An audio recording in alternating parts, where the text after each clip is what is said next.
Hey there, everybody. Welcome to the Jim Masters Show Live. I am your host, Jim Masters. Hope you're having a fantastic day wherever you're watching all around the world. This is the Entertainment Lifestyle Talk Show series that we created 21 weeks ago as of tonight. Happy 21st anniversary to us all. Still coming off that amazing birthday weekend. It was incredible. I don't know the amount of birthday singing that was happening on this show and with family and friends was incredible. We started on Thursday when we had the Voices of Classic Soul on as special guests, legendary Motown and soul singers.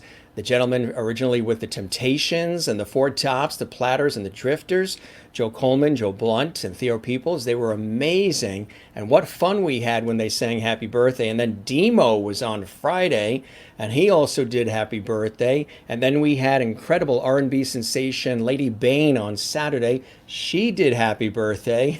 It was a real birthday smash weekend. We loved it. It was great, spending time with family and friends and with all of you throughout that whole celebration. Good to have you with us. If this is the first time you're checking us out, I am your host, Jim Masters. This is a nightly, daily, live entertainment lifestyle talk show series. We've got amazing celebrity friends and guests from Broadway and Hollywood, television, music, film, health and wealth and wellness and science, food, sports, you name it, inspiration and spirituality, all here. Something for everybody on the Jim Masters Show Live. Again, we started it 21 weeks ago. And as many of you know, I'm a professional television and radio personality and host and presenter, writer, producer, voiceover artist, actor, journalist, stage MC. So we turned the lights on. I took my television background and we built this home studio here. And 21 weeks ago, we turned on the lights and here we went. And boy, it's been amazing. I've had an opportunity to interact with so many fabulous people who watch daily, who call themselves Lovities. Because that's a word that I said by accident. I was saying light, love, and levity, and all of a sudden I slipped up and said levity, and you guys fell in love with that word. So this is sort of like Levity Hall, as Danilo in San Diego has coined this, and you guys are Lovities, and we welcome you to the show. It's a real pleasure having you here, and we've got a phenomenal guest, a very special guest who's joining us here on the show. Again, if you're familiar with Jersey Boys, the Midtown Men, and just so much more, Michael Longoria knocks it out of the park every time he performs. He's a really exhilarating and passionate, enthusiastic performer. And I had an opportunity to meet him through public television when they were filming the Midtown Men in New Jersey at the New Jersey Performing Arts Center. And you know how it is. We all stay together and we all stay in contact, like the guys at Celtic Thunder and I have, and the guys from Under the Street Lamp. Of course, Cuneo was on. Sean Wiley was on our show here. All the ladies, Celtic Woman, I mean, you name it, and so many others. It's really cool, and they all love coming on because we have so much fun, and it's light and conversational. With that, of course, we always toast all of our fantastic viewers around the world. Thank you very much. This wonderful wine glass that one of the viewers, Kathleen Walker from New York City, sent my way for the birthday, which we really appreciate. Just a little lemonade iced tea in here, just something refreshing. It was a little humid here along the coast. As you know, we live here along the coast, and a little humid today. We were out cycling and playing some tennis on the coast earlier today. Hope you guys are doing well. It's the start of a new week, so we're here to inspire and entertain and inform and educate on our fun entertainment lifestyle talk show series, and it's a blessing to have all of you here. A blessing and a joy that you tune in every single night, and you're celebrating the show, and you're telling everybody, and you're having watch parties, and you're tagging, and you're subscribing to that YouTube channel, which is what we're building up, as we mentioned, as of October 1st. Any musical guests that we have, we're going to be doing exclusively on YouTube, Periscope, and Twitch. Right now, we are broadcasting on YouTube, Facebook, Periscope, and Twitch, concurrently live right now on Jim Masters TV. But starting October 1st, we're going to do just the musical guests on YouTube, Periscope, and Twitch, because Facebook is changing things around as far as music on their streaming and music on their website, their platform. So we're going to do that. So make sure you subscribe to the YouTube channel as well, Jim Masters TV. It's right there for you. Let's greet some of our fabulous viewers from around the world, and then we'll welcome our phenomenal guest, Michael Longoria, here on the show. Greetings, Jim and Lovedies from North Carolina. Yep, subscribe to the YouTube channel, Jim Masters TV. We're excited to have Broadway star Michael Longoria with us tonight. Looking forward to incredible music, great conversation. Absolutely. I was just chatting with him. He's all excited, prepped, ready to go. He's got some cool songs picked for our show as well. Mary Bishop is here. Hello, Jim and Michael and Lovedies. Good to see you, Mary Bishop. Willie, watching in Holland, in the Netherlands. Good to see you. Hello, my dear Jim. Hello, friend from the show. Willie, watching on YouTube. Good to see you, Willie. From Iowa, Renee is watching, and we say hello to you in Iowa as well. Renee, thanks for tuning in to the Jim Masters Show Live. Merlin is watching in Innerkip, Ontario, Canada. Good to see you, Merlin, as well. Ernestine Webb in North Carolina. Hi, Jim and all the Lovedies. Hope your day was great. Absolutely. Kathy Short is here. Good evening, Jim, and our Lovedy family from Cleveland, Ohio. Hope you have a wonderful day. We certainly are, and it's great to have you here. Juanita watching once again, one of our regulars. We love Juanita as well, watching from South Africa. Hello, Jim and everyone. Good to see you, Juanita. We love having you here. Crystal watching from Connecticut. Hi, Jim and everyone. Happy Monday. Hope you're having a fantastic day. Looking forward to an exciting show with great conversation and levity. You got it, Crystal. That is what the show has ordered, and that's what we're going to deliver. Good afternoon, everyone, from Ann in Southern California, in SoCal. Hope you're having a blessed day. Absolutely. Hope you're doing well as well, Ann. Kathleen Walker. Hi, Jim. Hope all is well. She's in New York City. Hi, everyone, she says. Ann Wozniak. Hi, Jim and all the Lovedies. Christine Fairward. Hi, Jim and peeps. Hello to all of you. Marilyn watching in Wichita, Kansas. Hi, Jim and all our Lovedies. This is terrific. So many people tuning in and watching and enjoying from around the world. Linda Odell in St. Augustine, Florida. Good evening, Mr. Lovedy. Good evening, Lovedy. And lots of cheers and lots of toasting, lots of good vibes here on our show. Nice to see everybody here and everybody saying hello, hello, hello, hello. Cool. And also, Claudia is here. Hey, everyone. Hey, Jim. No more storms where you are. Well, that's good to hear. We're happy to hear that. And we have Ruth Reedy watching. Welcome to the show, Ruth, watching from Minnesota. Good to see you in Minnesota, Ruth. You're watching on the YouTube channel at Jim Masters TV, which is absolutely awesome. So hope you guys are doing well. Hope you're having a beautiful day. Hope everything is going well for you. And we're excited to welcome my very special guest, good friend Michael Longoria, joining us here. Now, I'm sure you're familiar with his work through some of the amazing productions he's been a part of. And we're going to talk about and go over a lot of it as well, you know, as we talk about it together with Michael. He's had an amazing career and still does. And he's a terrific recording artist. He's a terrific performer. Of course, you know, Jersey Boys as well. The Midtown Men, of course, which was public television, and so much more. A fabulous recording artist and just an all-around great guy. He's very passionate about life and people and performance, and we are very excited to welcome here to our show. Let me tell you a little bit about him as we welcome him to the Jim Masters Show Live. Michael is best known for his star turn on Broadway as Frankie Valli in the Tony Award-winning musical Jersey Boys. That's right. And of course, recently he's been with the Midtown Men and with their tour and Meet the Midtown Men, which was the live concert and documentary for PBS. Michael has been crooning across the world in a rock concert celebrating the 60s as well. Their self-titled debut album, The Midtown Men, 60s Hits, was met with critical acclaim and was followed by their first radio single, All Alone on Christmas. And that was with producer Steven Van Zandt and the members of Springsteen's E Street Band. Michael also trained at the Los Angeles County High School for the Arts, followed by New York University's Tisch School for the Arts, with a BFA in drama.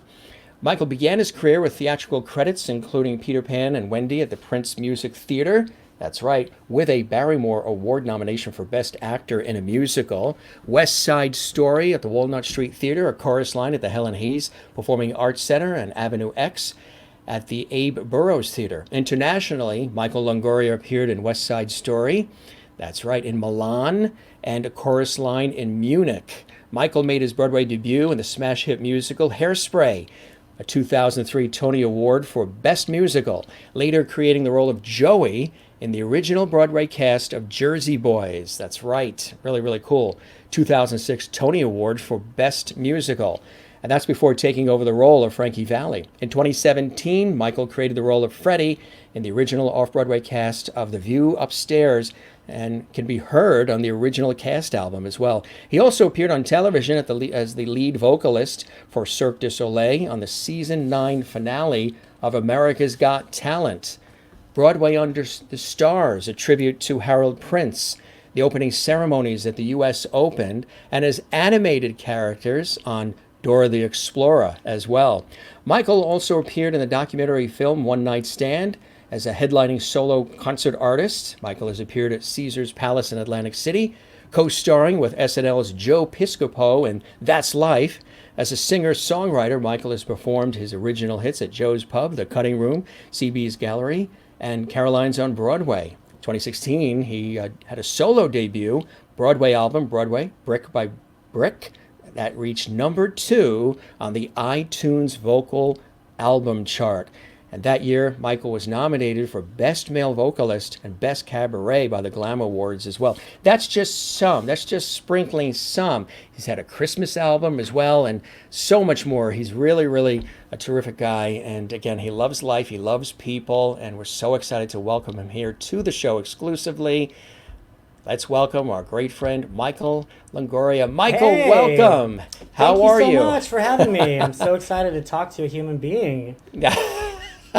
During this whole pandemic time, we're super solo. Instead of the 4 walls, right? Those and my little dogs, I think they're answering me sometimes. Yeah. How have you been overall? Some I was mentioning to when we were chatting before we went live in the air. Some of the we have a myriad of guests from all different backgrounds, but specifically when it's the musical artists and maybe the actors, performers, they've been really missing. We've been doing this 6 months now, this whole social distancing and everything we're doing. They're really missing the energy of the audience and the roar of the crowd and all that. How have you been doing? I've been doing pretty good. Yes, of course, I miss the roar of the crowd, but with everything going on, right now the last place I want to be is singing for people screaming at me. Which hopefully we can get back to that because that feeling is amazing. Being able to share that kind of communal experience, that kind of one night only experience that the people in a theater can experience in any kind of show. It's kind of, tragic and horrible what has happened to the world, but we're going to evolve and we're going to get better and we're going to figure this all out. And I think the arts is going to have a lot to do with that. Yes, absolutely. I hope so. Yes, it's needed now more than ever. Always has been, but now more than ever. I just want to show you. I mentioned to you that there's a lot of love or levity here on our show. I like that. Yes, so they're already at it. Crystal in Connecticut. Hi, Michael. Welcome to the show. Thank you. So they're saying hello to you. Hello, Jim. All lovelies from Bernadette from South Africa. Hi, Michael. Welcome to the show. Juanita, really cool? That's my grandma's name. Ah, it's a beautiful name. Beautiful name. Willie, she is in Holland. Welcome, Michael, in the Jim Masters show. Yeah, she watches. That. And for her, it's like 1:15 a.m., so she's dedicated. She's a party animal. Hey, Willie. That's it. Bernadette, welcome, Michael, to Lovety Hall. Loving this. From Bernadette. Mary welcomes you as well. Merlin, who's in Canada. She says, hi, Michael. Love the 50s, 60s. Welcome to Lovety Hall. Good music. And everybody's saying hello. Everybody's saying hello to each other. Mary, Claudia, Linda, Juanita from Iowa. Renee welcomes Michael, which is beautiful. And Kathleen in New York City. Hello, Michael. Welcome. Which is What's really up, Kathleen? Kathleen. She knows what's going on in New York. Kathleen and Queens, and Ernestine. And North Carolina. Welcome. That. What a great career you have. Nice to see you here. Thank you for Kathy saying hi, Short. everybody. Yeah. So cool. She's watching on YouTube. Kathy Short. Hello, Michael. Welcome to Lovety Hall, as they've deemed it. Robin Venezia. Hey, Michael. Robin. Can't wait to hear you sing. Yes. Mary Ryan. Hello, Michael. And Wozniak. Hi, Michael. Welcome. Looking forward to hearing your amazing music. Oh, Cool. It's really nice to see all this from Wichita, Kansas. Marilyn, welcome, Michael. Claudius is welcome. How Christine awesome. Clifton, welcome, Michael, to Lovety Hall. You are now a Lovety. I told you. You'll be inducted into... Yep. You're This now a is gonna happen. Lovety. Christine, thank you. It's a cool thing, isn't it? I got to get a tattoo, Lovety. got to get a tattoo, t-shirt, mug, whatever we come up with. So it's really good to see you. And I wanted to ask you, I want to go back. We're going to look through some photos. We got a lot of cool stuff. You're going to perform as well, which we really Yeah. appreciate, which is cool. I know when you started out, you did have really cool musical influences. You grew up in West Hollywood, and then went over to East LA, right? Moved over to East LA. Yep, and I grew up in surrounded by all Mexican culture. My Yeah, mother was yeah. a mariachi singer, so Right. mariachi music was kind of my intro to sound and to expressing yourself through your voice and kind of like allowing instruments to give you a soundscape to an emotional world. And especially with mariachi music, I mean, maybe it's because it's folk music of Mexico. Is Right. a lot of it's so simple and like hard on your sleeve. There's no like trickery with lyrics. It's just literally like I'm in love with you and you wronged me, or there's some simple stuff that you Right. can really relate to. So as a child, I didn't speak Spanish because I grew up in obviously in California. My parents were bilingual, and all of us were like, "What are they saying?" Right. But as I guess somebody who was going to grow up to be a singer, it was in me to kind of like start to understand what the musical soundscapes were. And a lot of times, one of my first memories is crawling, literally crawling, from a babysitter who was in a front house and going towards music. And it turns out, I asked my mother about this later, this story. It turns out I was crawling to a band rehearsal that my mother was at. She was also a keyboardist for like a 70s and 80s cover band kind of thing. So as I was a baby, she was, doing the keyboard stuff. And I remember looking up at my mom being like, pizza or whatever I wanted, Yeah. But knowing that the keyboard and singing and music was kind of always a part of the world, and I didn't realize that's a unique thing. Not everybody has that kind of unique upbringing that music is completely surrounding you, and that's kind of a blessing, because it really taught me how to want to express myself at an early age. So did you know that you wanted to perform? You were an entertainer. You wanted to sing, I'm an and that entertainer. I'm entertaining, and they encouraged that within the family too, right? Well, like I was singing at. I guess my mother was playing piano a lot at home, and there was no kids that were my age on the block. They were either my older brother's age or my younger brother's age. So I was always the odd man out, either trying to hang out with my older brother and getting ditched, because they all had their bikes, or my younger brother was, goo goo gaga. He was too young for me and to Right, play with. right. So my mom would be playing piano, so I would be like in the backyard climbing trees, and she'd be singing, and I would kind of like meander my way in there, and I do. It's that whole like SNL skit, like you're making me sing. Right. It would be that like I don't want to sing, and then I'd like sing, and I don't want to stop making me sing, Right. and then all of a sudden, I would be like this 5 and 6 year old kid doing cartwheels and singing songs that my mom was teaching me. That's So cool. and Spanish too. So I didn't really know what I was even singing, but I was learning these, very traditional songs. That's cool. That's cool. So then you knew you wanted to go to school and pursue this, right? And when high school, did you get involved in plays and all kinds of things happening at the Well, school? the way that it actually turned out, I was singing at home a lot, as I was saying. And then at a party, somebody heard me, an uncle heard me, and they said, "Hey, there's this talent show called Domingos Alegres," and it means like Happy Sundays. Yeah, yeah. And it was a child's talent show outdoors, and he thought it would be a good idea to enter me. And I entered and I sang O'Donna, Richie Valens. Mm-hmm. And that was in front of a stage of like over 1,000 people. And I remember being like, okay, this is where I feel like I should keep going. And like, You feel at kind of home. like, Yeah. I felt more comfortable there in an odd way than I did amongst like peers, Yeah, yeah, yeah. So that's Yeah. interesting. That's cool. That's cool. So growing up, what kinds of music were you listening to? What did you like? What did I like? Well, whatever was on the radio. But Yeah. I specifically gravitated towards Mariah Carey. Like I loved her soul and just the pop producing of the albums that when she first started out. And I also really loved like NSYNC. Like they were my favorite. Like it's so funny. Like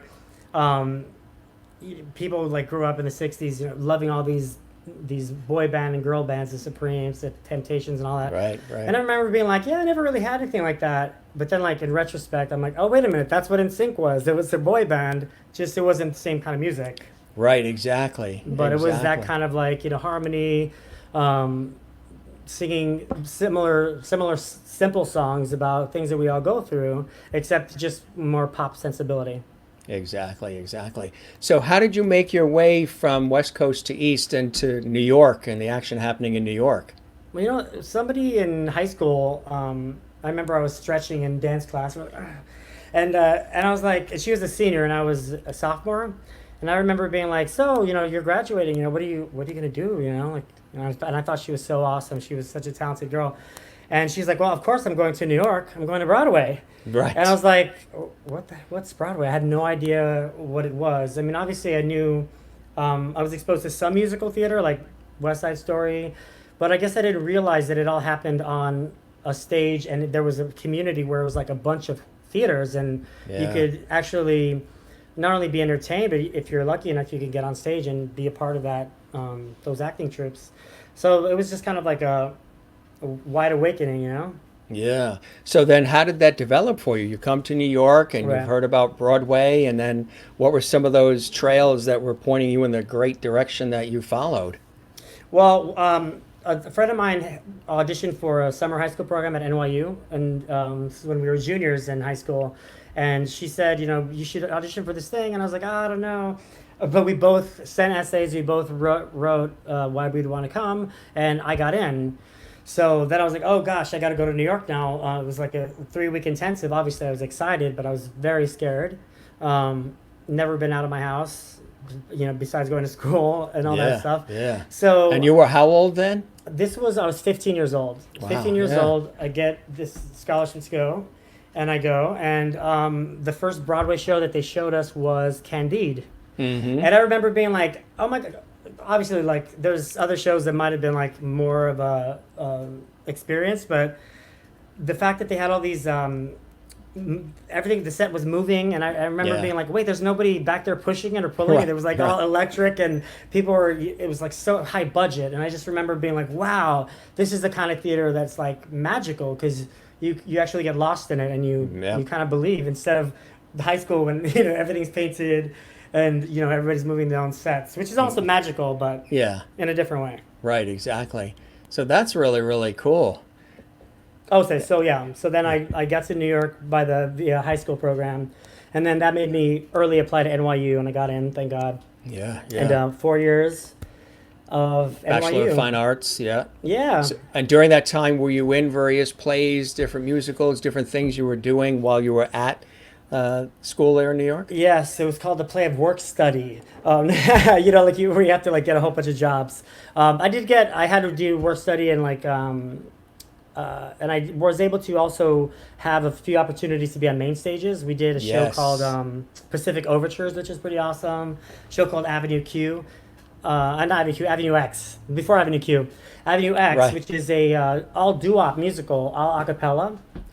And it's actually how I discovered my falsetto, was in that show in Really? college. Wow. So people were really discovering who Michael Longoria was, and word was on the street, and people were coming to shows and seeing you. And then how did this trail lead to, Jersey Boys? What an amazing opportunity. Yeah, it's such a great opportunity. Well, after college, I waited tables at Ellen's Stardust Diner, the famous singing waiter place in Times Yeah, Square. right. And a block away, it was Hairspray, and they were looking for a swing for the national tour, which is how I got into Hairspray. I booked the national tour, and I was waiting tables like for the whole summer, waiting for the fall, I guess, whenever training was going to happen.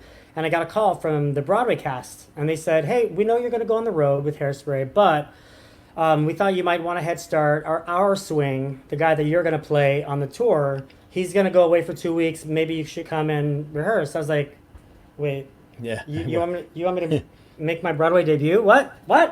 So I literally I had a microphone in my hand. I was like, "I'm going to be on Broadway," in the middle of Ellen Stardust Diner.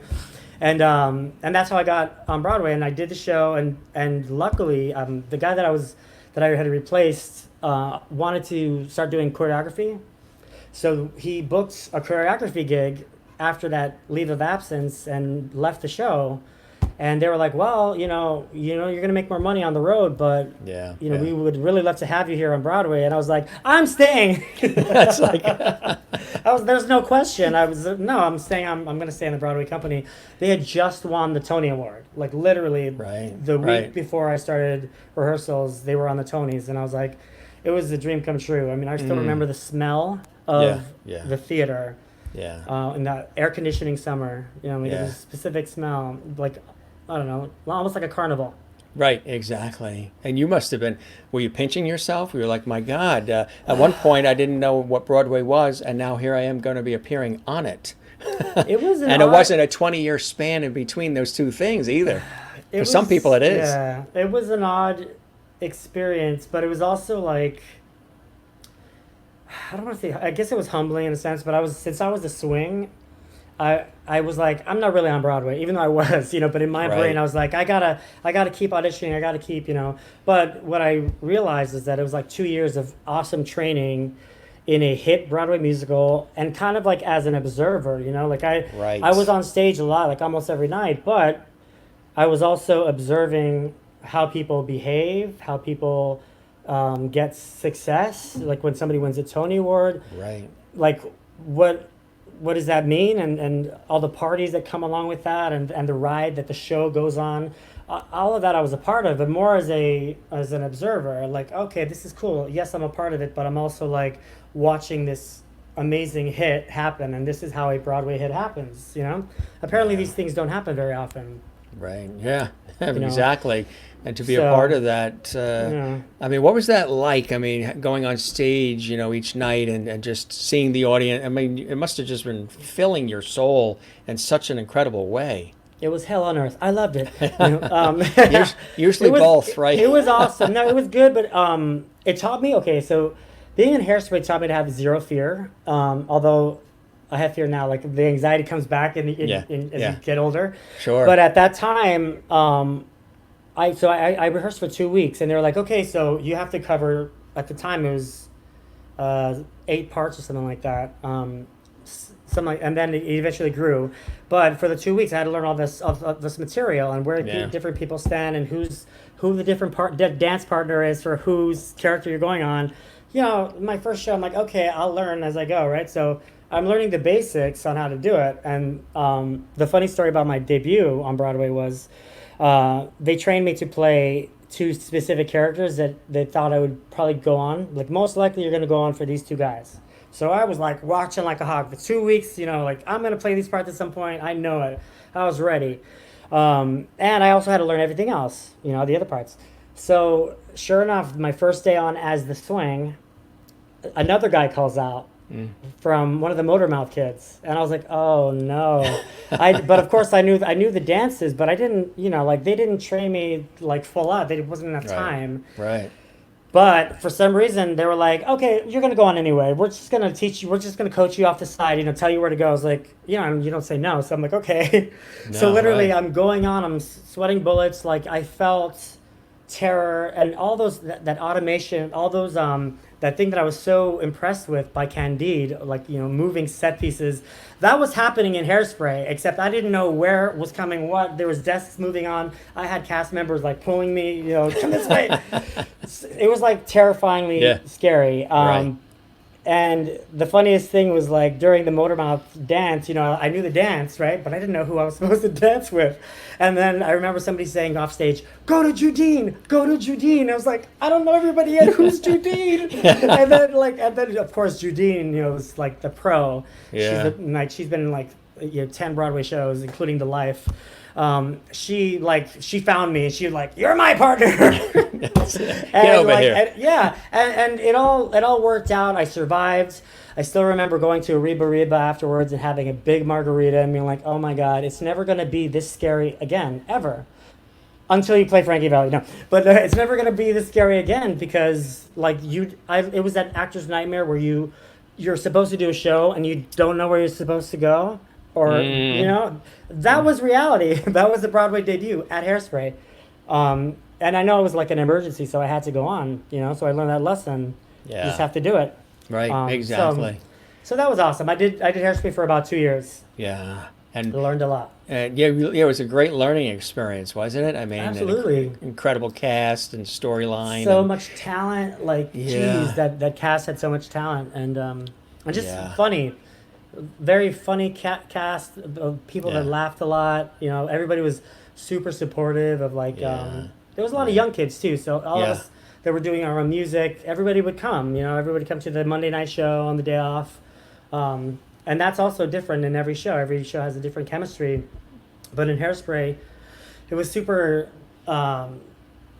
Social like that. People would Yeah. want to go and see people's And shows. gather and right and Yeah, it share was the cool. love. It was a different kind of energy than later on when you have different groups of people that are married or Right, have right, right. families and they have to go home. They go straight home, exactly, and Yeah, that's which how is they. understandable, obviously, but Or some don't get together. They don't socialize. They just do the job and then they go home. right. They don't do the social thing after. Got a cool picture here. Do you remember where this was? Was this around that time? No, this was when I was recording Broadway Brick by Brick, Oh yeah, my first album with Broadway Records, and it was yeah. one of the promotional shots. You could tell because I had my highlighted hair. Yes, I had my little frosty going there. And what was that like? I mean, recording that album. I mean, that must have been incredible, Yes. huh? It was a dream come true because I always wanted to like have a recording deal and an album and some sort of way to get my music out there, my voice. Yeah, And this was an opportunity that came with Broadway Records where they were like, "Yeah, go for it. Let's do this." And I had the best like orchestra people. I had some John McDaniel did all the arrangements. Yeah, it was an awesome thing, and and I'd love to. very well received too. Yeah, it was an awesome first go, Yeah. and it was all like Broadway 11 o'clock numbers. There's another album too. Tell us about this one. Oh, that's Under Yeah, Thousand Shades of Blue. This yeah. was my We did our EP. research. You did. Oh my gosh. Yeah. So this one I recorded when I was in Hairspray. You could see I'm like 23 or 24 there. I can't really tell either. Just 5 years ago. Yeah, exactly. I look the same, don't I? The Sure. same perm. We all do. Just kidding. My hair's natural. But yeah, that was me doing my original music. There's 6 songs on that album. It's on the internet. Yeah. But it was like such a limited edition Yeah. that I have like the final like box of 20. You do? Yeah, I have them like. So at some point I might re-release it. Yeah. There's some Yeah. good songs, but it was like right in the beginning of my songwriting and for Jersey Boys, and it was kind of like my experimental first go at it. And did you like it? The songwriting too. Some people are a singer who happens to write songs. Some are a songwriter who happens to sing. Do you have a Right. pull between the two? What speaks to your heart more, the performance and the singing, or you really love the songwriting more? Well, I like the songwriting when it's. I mean, for me, it's therapeutic. Every time I Yeah. write a song, it's about my life and about something that I went Right. through, and usually it's about being wronged by somebody. You know, a lot of times, like that's what inspires me to have the most words, I guess, pour out of me is like when I love somebody so much and it doesn't work out. So like a lot of times those things will come out in my writing, and the words will come kind of like easily. Um, yeah, so a lot of my songs that I write happen to be about like I have a song called "Happy Birthday to You," which is about me going to a birthday party with this new guy that I was really into, and his friends were like, "Yeah, come to the birthday party," and I show up and he shows up with somebody else.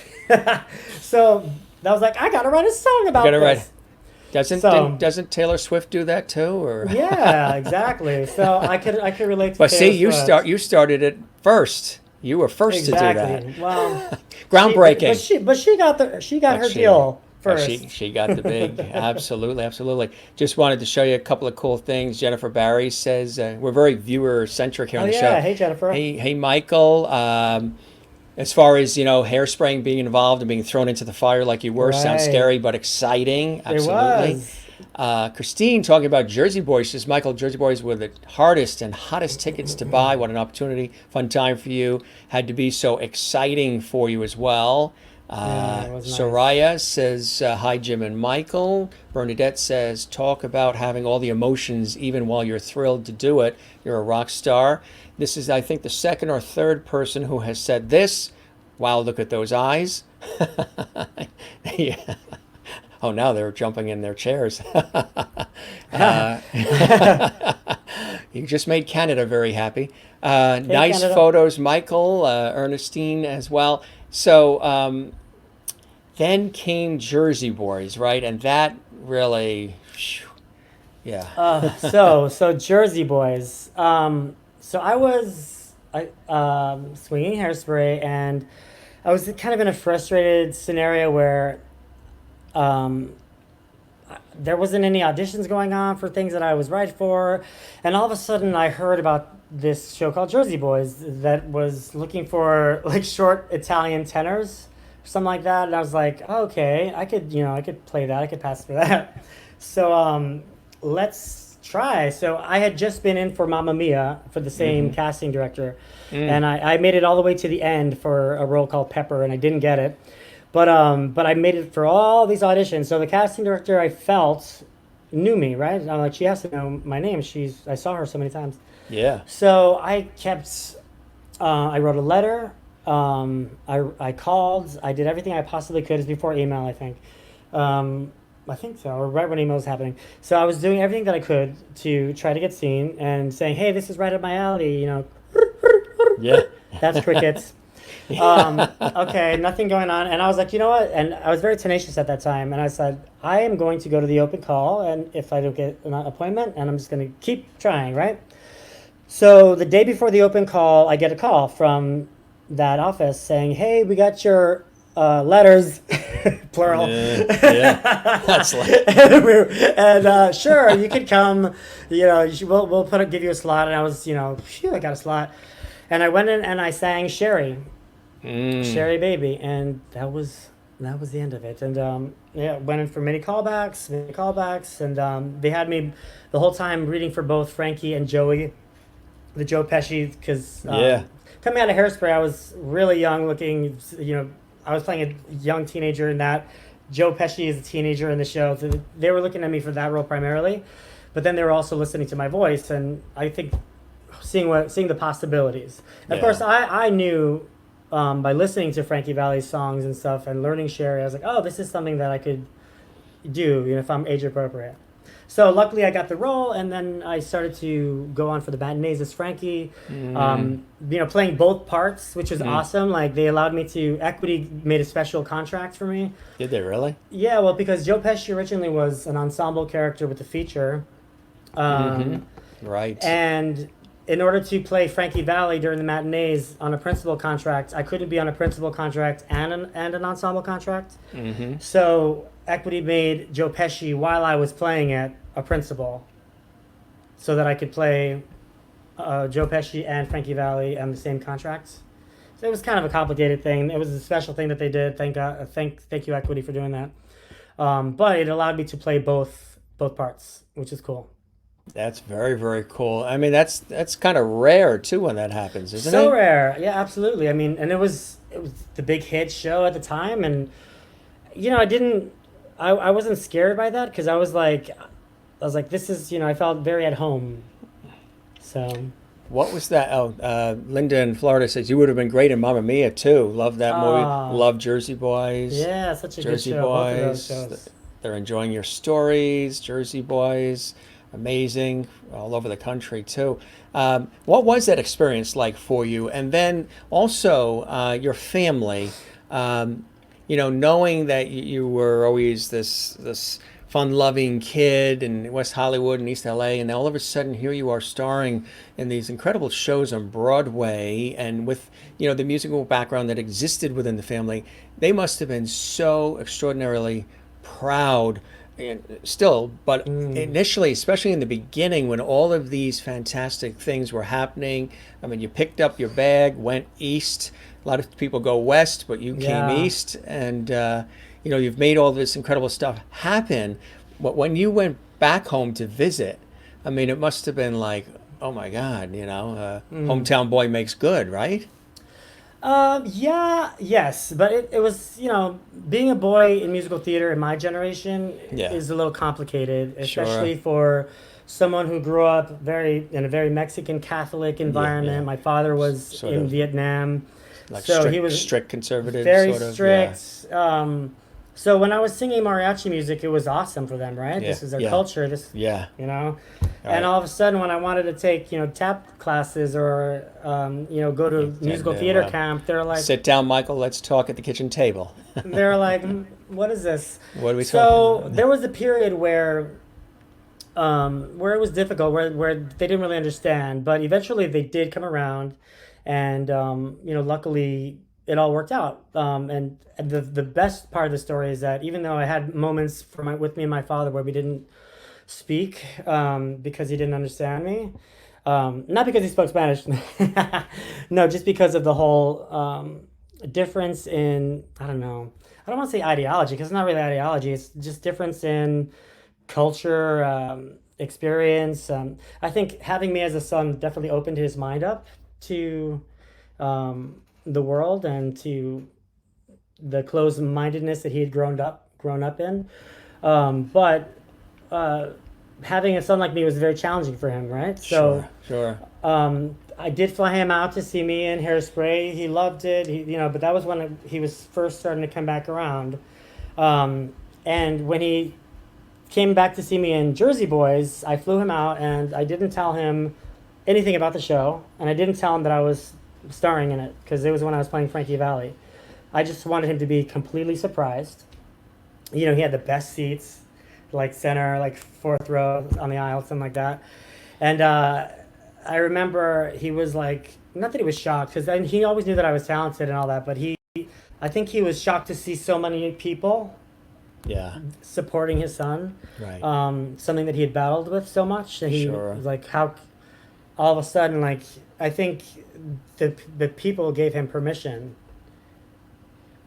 you Right, know. right. Which is beautiful. Gulp. Yeah, yeah, But yeah, permission to love yeah, me, and yeah. the biggest part of that story is Act Two happens, right, and there's like three or four different guitar strums, and it's the four of them, and all the four of us are in a pose, the Four Seasons, and spotlight, spotlight, spotlight, spotlight. The applause starts to happen, and as the applause starts to die down, I'm in my pose as Frankie Valli, and all of a sudden I hear out of the audience, who's dying down already, Michael!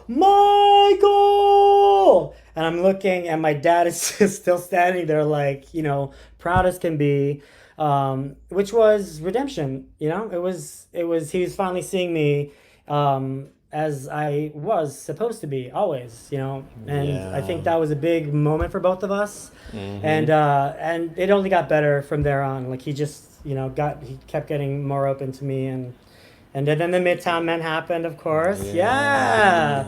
my boys. That's Christian Hoff, who won the Tony Award for playing Tommy DeVito. Daniel Reichard, who played Bob Gaudio, the singer-songwriter of the Four Seasons music. And J. Robert Spencer, who played Nick Massey, who also went on to play in Next to Normal, the Pulitzer Prize-winning musical with Alice Ripley. And little old me in those in those lovely Ted Baker suits. Ted Baker, Yes, yeah. Ted Great suits as Baker. well. Yeah. That's cool. That now, how did that happen? The creation of the Midtown Men and The putting you guys Midtown together. Men. Yeah. Fate. Fate, yeah. Well, how did this happen? How did it happen? Why? No, I'm just kidding. I love this. I love these guys so much. Well, we just we're really good friends. Like when I was playing the matinee Frankie, they were really supportive of me. Anytime Yeah. I would go on a lot because it was a very challenging role. So anytime, beyond the matinees, I would go on a lot. So I was, with those guys on stage so many times, and just that kind of bond and trust that you build with your brothers kind of ends up happening. Mm. So eventually, once I took over the role of Frankie Valli, the four of us started to get asked to sing at different events here and there, and we would put together, like 5 songs or 6 songs, different groups of the '60s that were like Four Seasons, and we'd go and sing, and then eventually it kind of became a thing. We're like, we can continue to evolve this, and then the demand was there. People wanted to hear from us and wanted to hear us sing. Mm-hmm. So then the Midtown Man kept going. All of a sudden, we had a year of bookings, and then I was like, "Oh, okay, I guess I'm doing this." Right, right. And it became this amazing, ginormous thing that none of us ever expected it to be. And a public television special as well, which just Yeah, added in a whole new audience too, right? yeah. People would message us saying, "Hey, we saw you in Portland, Oregon, on our TV." And we're like, "Oh my gosh, that's amazing!" Yeah. That was one of the best opportunities that came from PBS, was to reach people all over the place that would not necessarily know to buy a ticket if we were in their town. Mm-hmm. Exactly. I feel like I should be over here. There you are. I know we slide back and forth. So that's a great shot too. You guys were still doing things when this happened, right? When everything sort of came to a stop, the COVID. Yeah, and the absolutely. I mean, whole we had gigs. touring dates. We had our last gig was March 7th. We were in Palm Springs, and there was some rumblings about coronavirus, but nothing. It wasn't. They hadn't canceled things yet, and all of a sudden after that, everything was like zoop. Everything was gone. So it's all been canceled until further notice, I guess. Yeah. A couple of comments coming in here. Christine said it took several New York City visits to finally get tickets for Jersey Boys 2007, I think. Congrats on all your success. Oh, I was there. And you have so much more to come once we safely gather. And Sherry, that's a big one. Wow. That song is where my name actually came from. However, when I was young, I thought everyone was calling me a baby, so I really did not like the song. However, since I've grown up, it's actually one of my favorites, and a lot of people like to sing it to me on a regular basis, which always makes me smile. Nobody puts baby in a corner. Right. And Christine says, so cool about your dad. Yeah. And that's so sweet. Great redemption. And cute and handsome pictures. Bernadette watching on Facebook and YouTube concurrently. And I know, with all of that, which was so beautiful, of course, you lost your dad not that long ago. And you Yes. were really Oh, there gosh. for him and with him. And I'm sure you feel blessed that you were able to go to like a full circle situation before him passing, huh? Yeah, absolutely. I mean, I think that was one of my biggest goals. Once my once I left the home when I was 17, I left to go to NYU, and things were kind of in turmoil. And there was definitely like I don't know, like a severing of the boy I used to be kind of thing. And my goal had always been since then was to try to understand him as a human being and not as my father. So what I mean by that is, like, when I think about times where he wasn't accepting, or he was confused about what I was doing or didn't care, or whatever the issue was, the way that I've tried to heal through it is just kind of like, well, when he was 27, what was I doing at 27? What was I thinking about for my life? What were my dreams? What were my goals? And in those moments, that was how I was able to kind of like accept him as a person, and be able to be there for him as a friend, and just a fellow human being. I would always ask him questions anytime I was around him. I'd like fish for stories.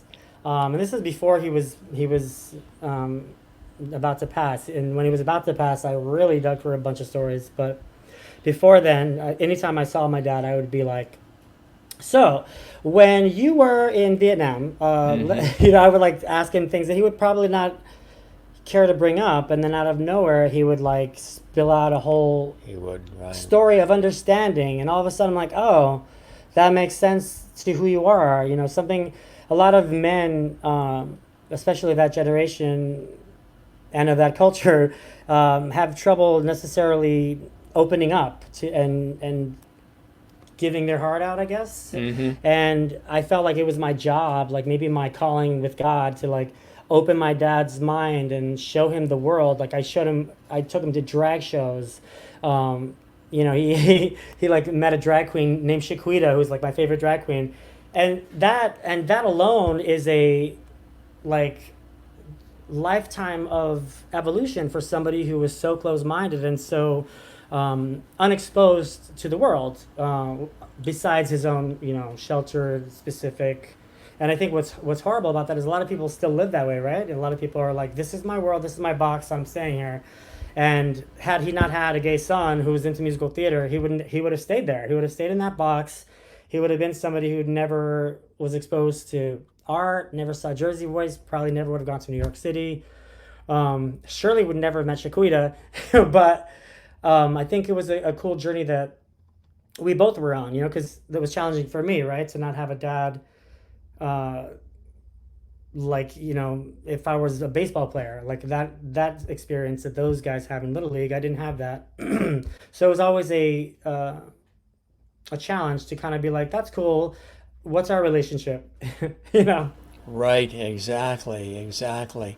And again, it's a beautiful thing that it came full circle, and Yeah. this understanding before his passing, because I saw, what you were saying and posting, and you were right there. You were, showing the love and support Yeah, of it was him hard. through It all was of the hard. illness. Yeah, Yeah. all of the Illness illness. sucks. Bodies, we're here for a short period of time, so we have to make the most of it. You onto some more sweeter topics. We have this. Yes! Like they do in the movies. My latest album with Broadway Brick by Brick. I'm sorry, Broadway Brick by Brick. With Broadway Records. Yeah, try to say that five Broadway times Brick by fast. Brick was the first one. Yeah, this was the third one. There's a Christmas one in between, but this Yeah, one there was is, my yeah. last one. Yeah. Oh, I'm gonna go back into the camera. Yeah, welcome Uh, back. so I keep forgetting that it goes to the split It's screen. crazy. Yeah, I know. So yeah, no, I this was all of my favorite movie love songs, and I wanted to just like take my own stab at them, like songs like "I Will Always Love You," "My Heart Will Go On." Of course, these like diva female songs that Cool that songs. Yeah. we would never think of to do necessarily, but I wanted to reimagine them a little bit, and it just was an awesome experience. And I actually wrote a song on there as well. It's called "Like They Do in the Movies," "Kiss Me Like They Do in the Movies," that you can get on iTunes. But yeah, this was such a beautiful time too. But it was also sad because at the end of this album, I finished it as my dad was in the hospital. Yeah. So I was flying back and forth. And what's interesting is a lot of these songs, I was also, not to be a downer, but I just had gotten a divorce. So this whole album was me like kind of healing through that. And a lot of the songs I didn't even realize are songs for those moments. Like Yeah. "I Will Always Love You" is the perfect like goodbye song. Right. And all these songs were kind of like, maybe that's why I picked them subconsciously, Yeah. because I was going through all these things. But the album turned out so beautiful, and I mean, the expression on your face does look like you're sort of contemplating and you're really thinking, and there's Yeah, a confidence. There's definitely a confidence there, but it's Yeah. almost like you're reevaluating, and yeah. yeah, and in reality, I'm like, where's my light? There it is, right Yeah, there. yeah. Nobody move. Now, duck lip down. Yeah, Mhm. that's right. But shadowing under the jaw line, right? Exactly. Just let it be. Clench that hand, and and you mentioned so that album has been doing really well, huh? That's really cool. People have been connecting with a lot of the Congratulations on songs. that. Thank you so much. Yeah, people Yeah. connect with those. And also, it's like a journey. Like, if you start the album from start to finish, there's a whole, like, evolution of emotion that goes with the actual songs that I chose. Right. So, if you have a moment and you want to listen to it all, like, that's the way to do it from start to finish and really, like, take it in. Because it's kind of a statement, an emotional statement as well. You mentioned also the incredible Christmas album too. What was it like putting that together? There we go. That was awesome. My I Merry wanted Christmas, to- darling. Yeah, I wanted to do Christmas songs, but have the band arrangements all be 60s. Yeah. Yeah. So this album is all 60s feel.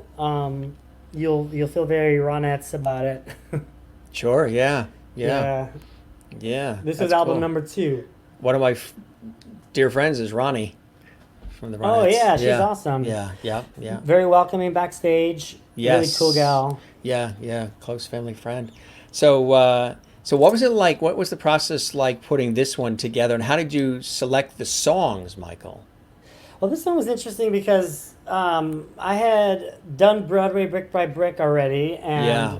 and then I had an idea to do a three-song three-album trilogy. The next project was going to Yeah. be three different themes. One of them was going to be a '90s album. One of them was going to be had all these like ideas of grandeur, but the '90s album, as we were meeting about it, I just for some reason I thought, you know what, I don't want to do '90s anymore. I want to make a Christmas album. Right. So Yeah. out Yeah. of nowhere, I was like, scratch the '90s. We're doing Christmas, and we were under a time crunch because it was already about to be summer. Mm-hmm.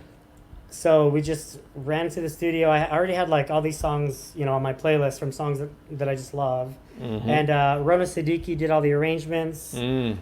And Michael Kreuter did the music production. It's a great team. Yeah. That's So, fantastic. and that's a feel good album for That's sure. a feel good and Yeah, like the movies is more emotional. Like if you really want to feel sad about things, Right.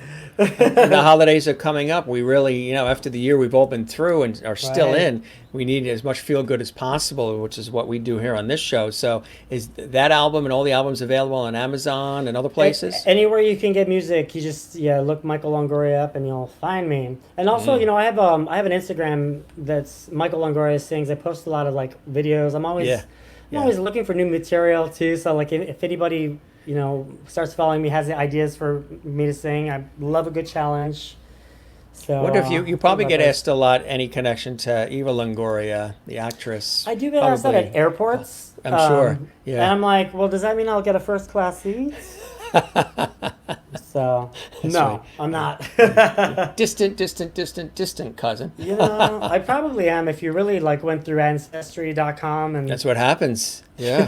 That's they're what like, happens. she's my sister. No, she's not. But Here's another cool shot.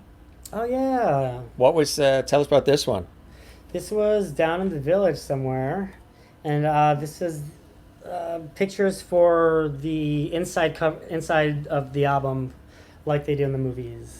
Oh, I see. Okay. Yeah, that's a cool Yes. shot. So when you were with Midtown Men and still, with them, Yes. what's that experience really been like, and how does it differ from Jersey Boys for you? Well, Midtown Men is our own creation, and it's Yeah. singing all these songs. However, however we want to do it, however it comes to us, and Yeah.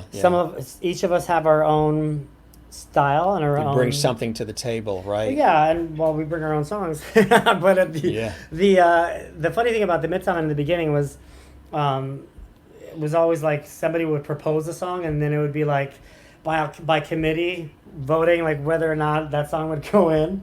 Mhm. And then eventually, because we've been touring for 10 years now, so Yes. eventually we're like, somebody would bring a song at sound check and be like, oh, I'm doing this song tonight. And we're like, oh, okay. So And did you have to learn it on spot, or was it song? sometime, oh, there we go. So you got to warn me about that. No. That's it. Sometimes they would, you'd get it at sound check. So then you just, come make up some oohs and ahs. And then eventually, as we would at the Midtown, because we all live in different states, we would start a new song on sound check, and it would go up that night, and then every night, and each night it would get better and new suggestions, and it would just Yeah. evolve until we landed on the one that we liked. And has it exceeded your expectations now? The way Oh, yeah. the response, the way it's just people have fallen in love with the Midtown Men? Well, yeah, I mean, that music you can't help Right. but love. Feel good. Yeah, that's for sure. And what's interesting is that a lot of that music is sad, like the lyrics. If you really think of like those songs, like anything in the Supremes, like you would think, oh wow, those songs are awesome. Like you want to dance to, and you do. But if you really think about the words, right, like in "Stop Yeah. in the Name of Love," right? Yeah. As she's talking about being cheated on. Baby, baby, I'm aware of where you go. Each time you leave my door, I see you walk down the street, knowing you're all the love you'll meet. But this time before you run to her, leaving me alone and her thinking over. You know what I mean? But you're Yeah, like, yeah, you're bopping and yeah, you're like, oh wait, she's yeah, talking about yeah. this guy that Right, she knows right, is right. going off, you know? Yeah, And that's kind of like what I gravitate to. Like, I like the Boohoo songs because they're yeah, real and like right. they we all go through these things where you give your heart to somebody and you're like, I'm gonna take a chance, and then Mm-hmm. you get stomped on. But in that stomping, you kind of like learn how to love, and sometimes you learn how to forgive or how to hold a grudge. Yeah, but right, but exactly. in those experiences with human being and interaction and relationships and love, you grow each time with each hurt, with each and sometimes you're the one hurting, not on purpose. Sometimes you just don't love somebody anymore, or you're not into them like that, but you hurt them so much, and it's not what you That's wanted to right, do, right? right. But in that experience, you learn empathy, or you learn how to evolve as a human being, and I kind of feel like that's probably the bigger picture for humans in the world, is that like we have to have these interactions that we're so afraid to have sometimes, and learn from each other and learn from the love that we gain and lose. Absolutely right. Beautifully said. I agree. And I'm hoping, like we've said on this show, that we come out of everything we've been going through this year. We rise from the ashes more empathetic and loving and less divisive. Because I'm not a divisive type. I'm a Libra, so we're in Libra now I'm with a the birthday. Libra. Oh, see, there you go. Happy So we're so birthday. we're we're living on the wrong planet because we crave balance and harmony.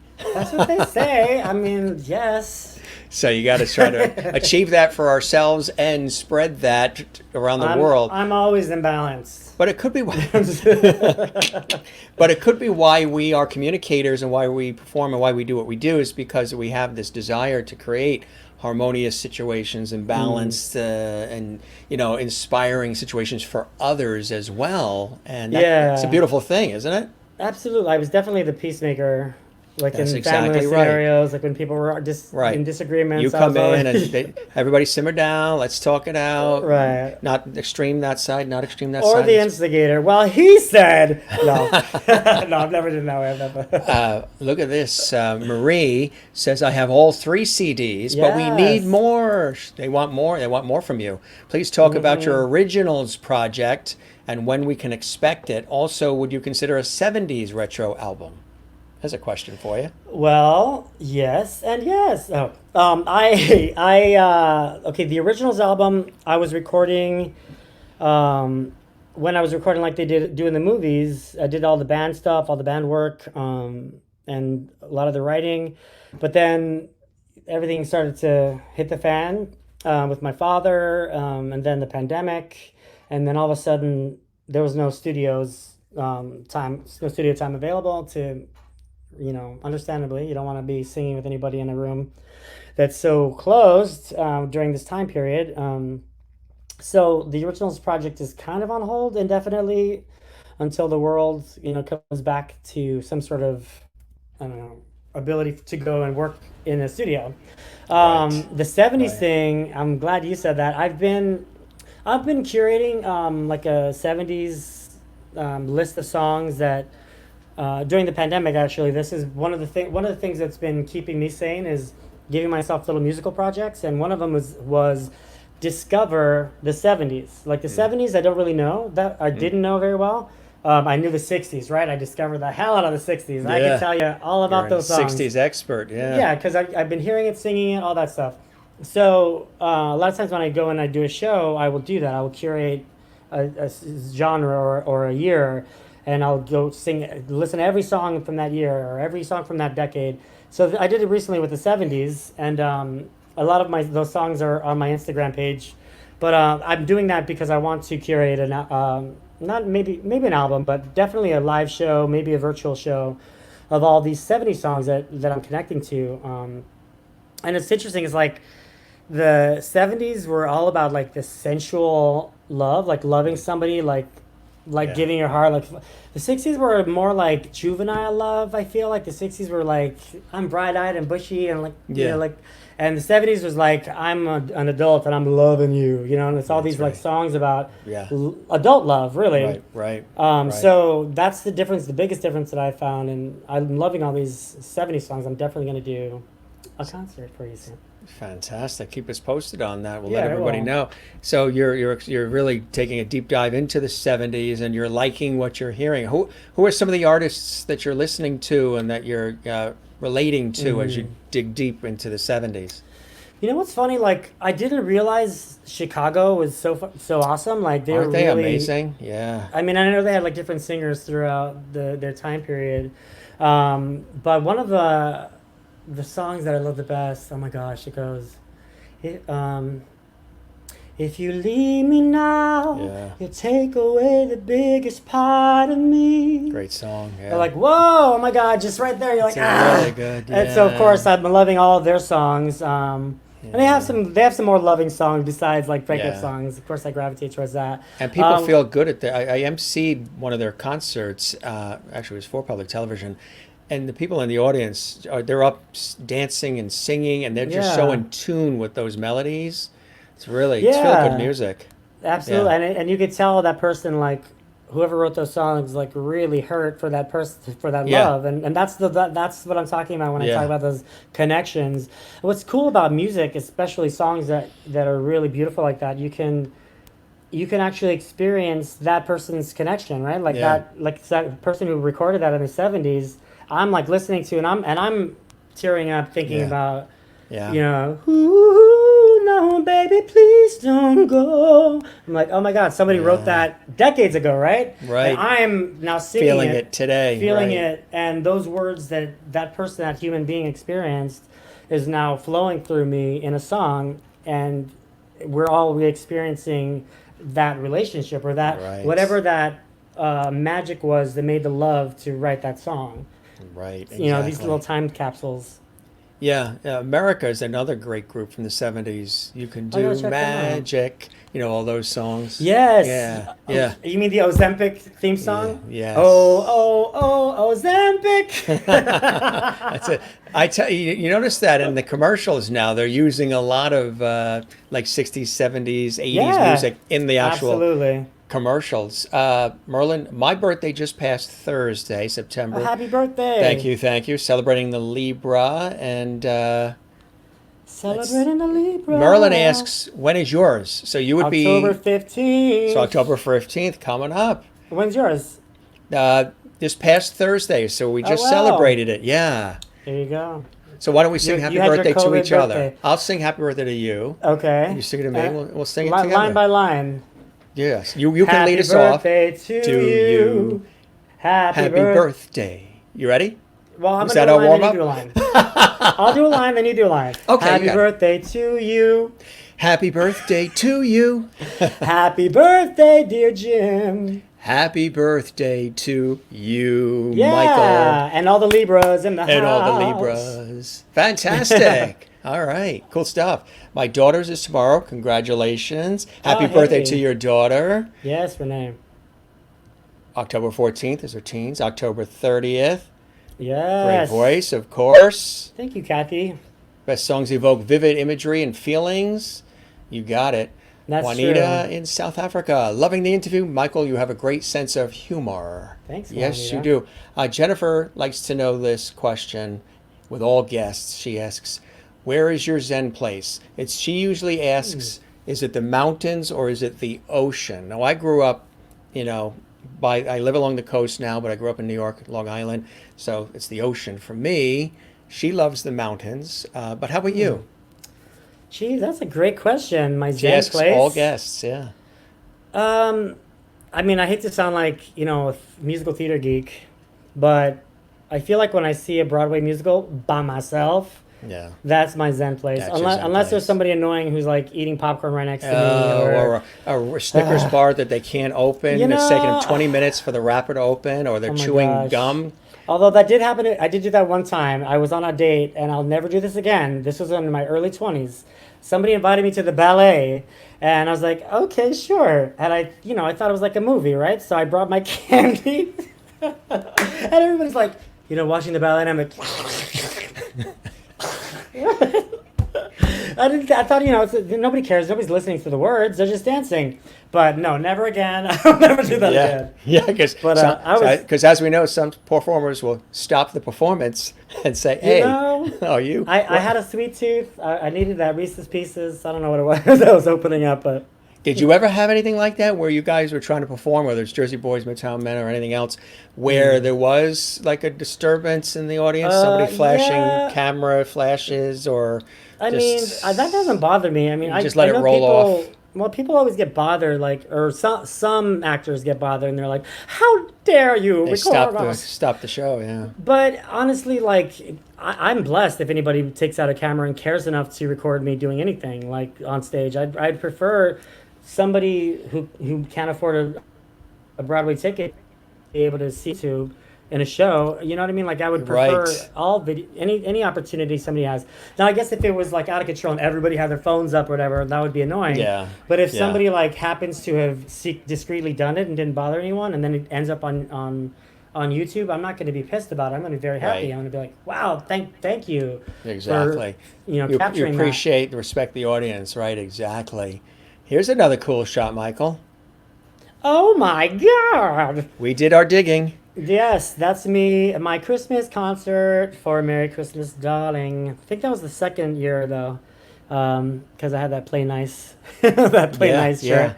Yeah. Where was this? That was at Green Room 42. Okay. Yeah. This is an awesome little venue in the Yotel Hotel, Mm-hmm. which is right there in Times Square. Right.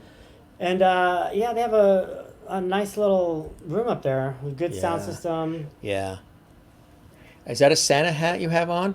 Yeah, because this was for the Christmas concert. Right, cool. And then, of course, the fantastic Birdland Theater.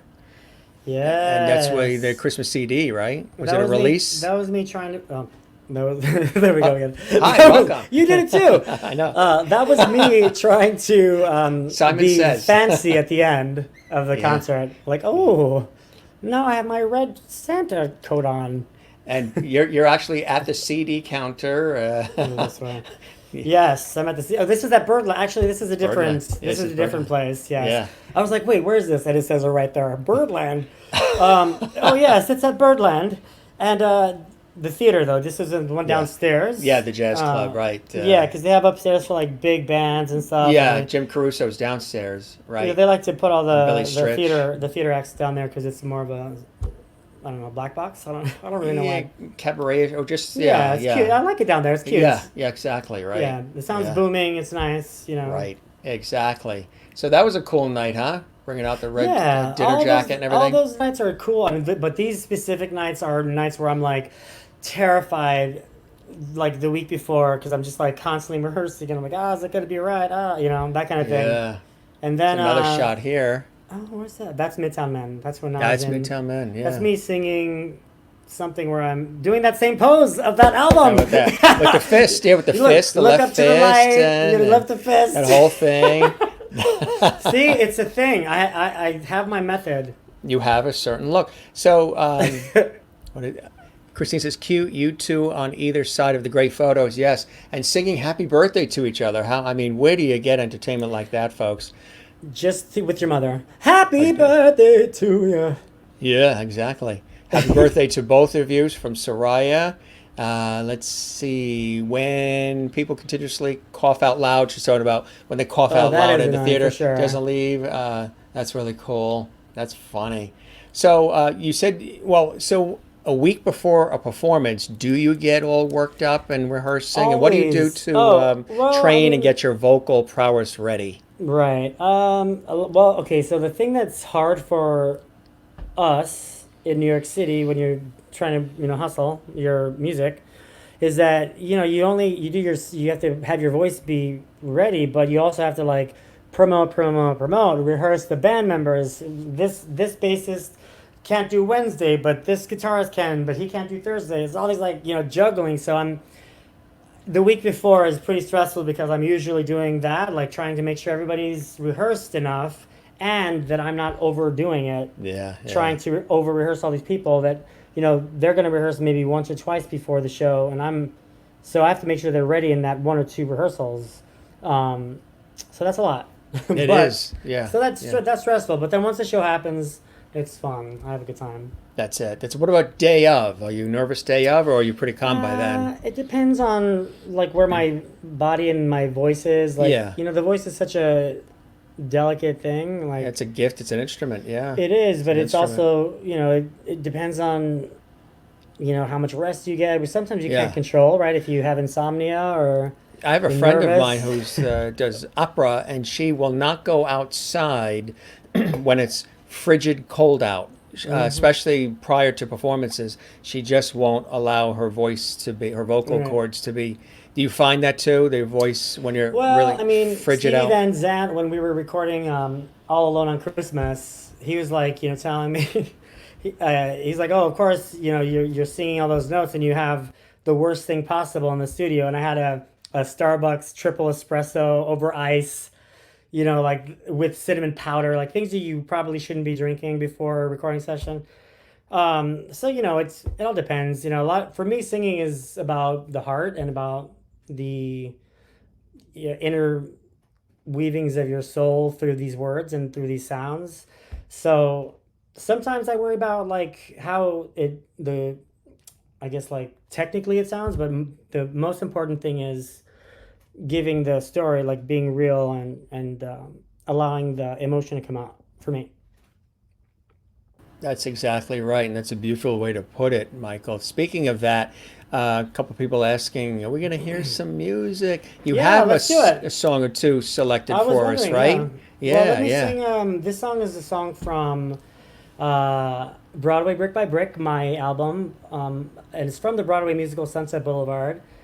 And normally I probably wouldn't sing this because it's played by a woman, but in this one I kind of used it in uh, to tell the story for myself, what it felt like to be on a Broadway stage and be on a stage for the first time after being in college and like not really being on a real stage, like working at hoping, and all of a sudden you're there in this world that you dreamt that you'd be in. Mm-hmm. So when I sing this song, I think of that moment when I stepped on that stage for the first time. Um, so That is hopefully cool. you'll enjoy this. Here we go. And this segment is sponsored by Diet Dr. Pepper. Exactly. I'm a pepper. That's it. There's Holy one for cow. you. And that was just the warm up, folks. I think I that wanted to get window. that one out of the way because I was afraid I was going to forget the I lyrics for think the some window reason. behind you just cracked open. My poor neighbors. Yeah, no, you can't. They probably love it when you do that when you're Uh, practicing. Merlin in Canada says thanks for the performance. oh, These, yeah, no oh, problem. they were commenting all throughout how much they love what you just did. Um, I got a few more for you. Marie says once again, Michael is the master of connection. He needs to teach this to his fellow singers and performers. Magnificent, yes. Oh, I thank believe in you. that. Michael, you should sing for Disney. You're so I would good love that. magical. Jennifer, give me a meeting with a casting director. That's it, right? Kathleen in New York City. Wow, beautiful. Christine in North Carolina. Michael, I've always loved this gorgeous song, and you just sang it with so much passion and expression. Beautifully said. Fantastic from Christine Fairwood in Connecticut. Sherry Schoenline says, so beautiful. Thank you. Thank Ann you. Wozniak, beautiful voice, soulful eyes. Claps and hearts. Christine, hearts and claps. Juanita in South Africa, all kinds of claps and standing ovation. Mary, wow, wonderful voice. Thank Oh, you, thanks, guys. Michael. There's lots of levity here on our show every night, Michael, and this is cool to show it to you. Beautiful from Ernestine in North Carolina. Robin Venezia, love it. Robin! You know Robin? Yeah, I know Robin. She comes to my shows. Oh, awesome. Good to see you, Robin. Welcome. Merlin as well claps, and Renee in Iowa claps, and Jennifer says, thank you. And Bernadette says, bearing your soul through performance, which is really what it's all about. Soraya says, fantastic. Bravo. Great job. Awesome. I think you got the job, Michael. You guys are awesome. If Thanks these for were all the listening. casting directors, and bravo, Kathy, watching on the Jim Masters TV channel on YouTube, and you have some voice. Thank you from Francis, and cool stuff. Cool stuff. Wow, You, thanks, you, guys. yeah, beautiful. And bravo, you really knocked that out of the park. You said you had something else that you wanted to share Yeah, with I us have a too. bunch. Let me, for all of you Jersey Boys fans, I couldn't help but sing this for you. So sing along at home. Fantastic, superb. All right. There's that Jersey Boys for you. Oh my God, they're going wild. The Lovities all around the world are going wild. I got to show you some of I'm these amazing glad. comments coming in here. Clap, clap, clap, clap, clap. Kathy Cole watching. Ernestine Webb, clap, clap, clap. Sherry, clap, clap, clap. Merlin in Canada. Renee Katz, wonderful cabaret singer and star in Hey. New York, dear friend. Holiday today, just catching this, really wonderful. Love Jersey Boys. And well, Christine, these go so fast they jump before I can Yes, I even love see them. it. Hello, Frankie Valley. Oh, it's Michael. You are I too love good to that. be true. You're unbelievably talented. Bravo, fantastic, amazing from Anne. Really, really nice to see. Bravo from Bernadette. This is really cool. There's so many great comments coming. Um, oh, I love this. Can't take my eyes off you was earlier. Cool claps from that. You're amazing. Jennifer was playing the tambourine with you. Yes, Jennifer. Yeah, magnificent. She was the Jen is Zen question, mountains or ocean. Magnificent, love it, best rendition ever. Christine in Connecticut, Renee in Iowa, you had her singing along. Robin Venezia, perfection. Aw, Yeah. Christine Fairwood, I love you, baby. Really nice stuff here. Sherry says, oh my goodness, you're giving me goosebumps with your wonderful version. Absolutely love it. Cool stuff. Wow.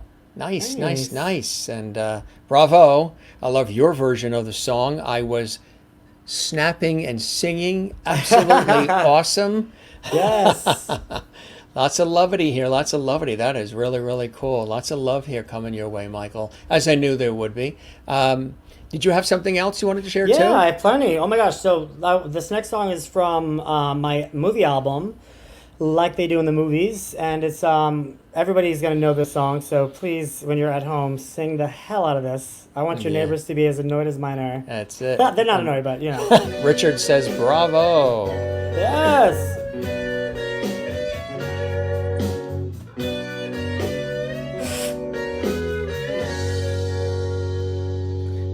Guess mine is not the first heartbroken.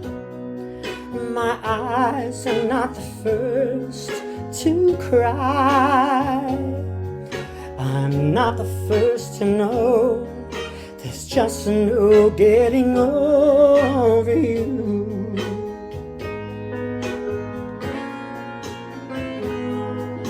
I know I'm just a fool who's willing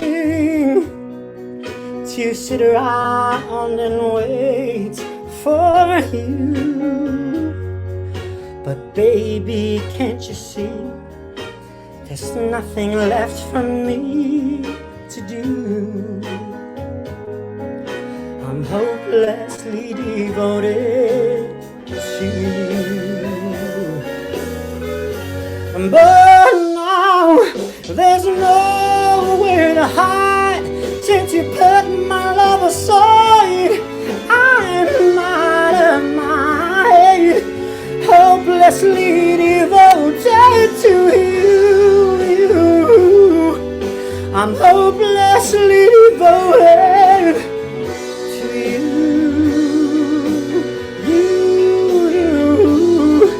I'm hopelessly devoted to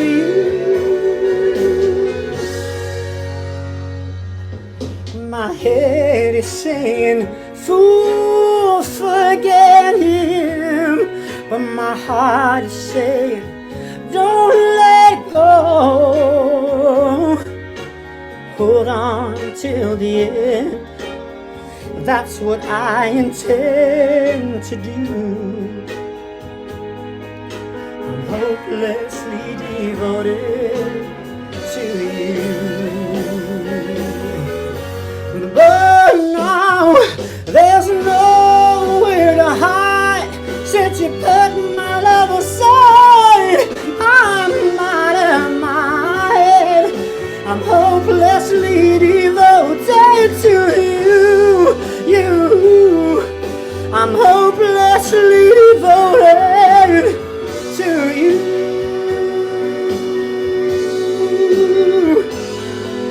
I'm hopelessly devoted to you.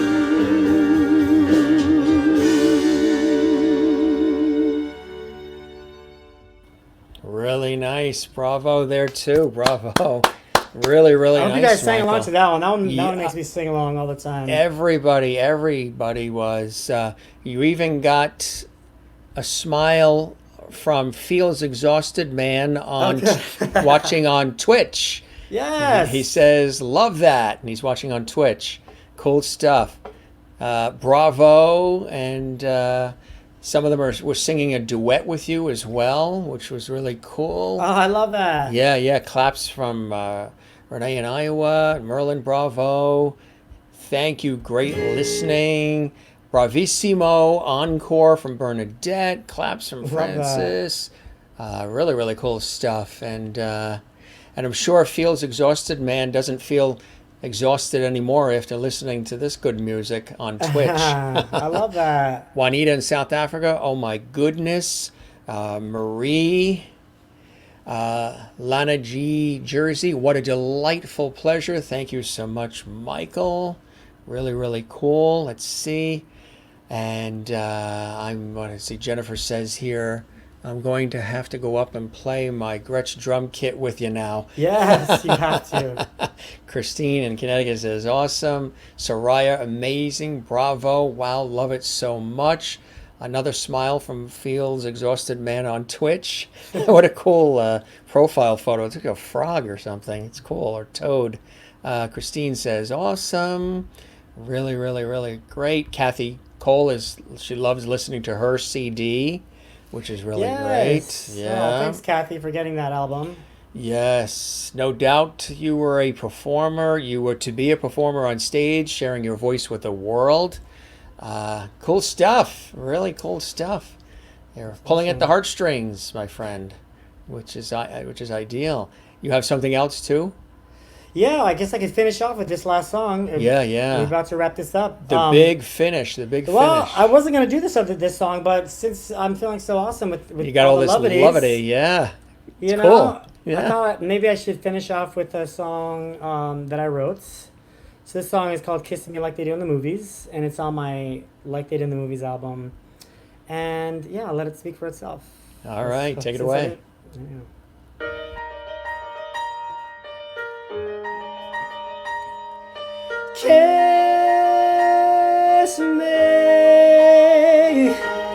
Kiss me like they do in the movies, like you would in the last row. Come on, let's go. Yeah, show me now. I want you to touch me like they do in the last scene, like your touch was the only way you could let me know that you'll never let me go. Just like the movies, kiss me or let me go. Just like the movies. You'll be my James Dean, I'll be your Sam Elio. Now that you're mine, take my hand, baby, let us go on a fantasy screen where the people know to watch us fall in love. What they've been dreaming of, to kiss me like they do in the movies, like you would in the last row. Come on, let's go. You have to show me now. I want you to touch me like they do in the last scene, like your touch was the only way you could let me know that you'll never let me go. Just like the movies, kiss me or let me go. Just like the movies. I took your hand in the sand, we made a video. So many poses, babe, looked like a perfect show. But deep inside I ask, why don't I feel it though? Did we fall out of love? Were we never enough to kiss me like they do in the movies, like you won in the last row. Come on, let's go. You have to show me now. I want you to touch me like they do in the last scene. Like your touch was the only way you could let me know that you'll never let me go. Just like the movies. Kiss me or let me go. Just like the movies. But not all love stories have a happy end. You packed up boxes, I lost a friend. The day I couldn't look you in the eye. My tears for you got in the way. I couldn't watch you walk away. When all I wanted was to say to you, kiss me like they do in the movies, like you won in the last row. Come on, let's go. You have to show me now. I want you to touch me like they do in the last scene. Like your touch was the only way your heart could let me know that you'll never let me go. Just like the movies, but you just let me go. Just like the movies.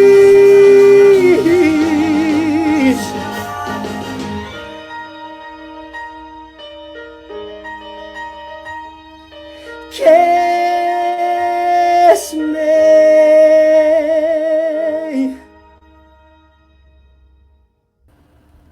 Wow, man, is that a great song? When did you write Thanks. that? Well, when I was recording like they do in the movies, I wanted to have a song that was an original because it's all covers. Yeah. And I just gave myself the project. I was like, you need to have an original song about love, about the movies.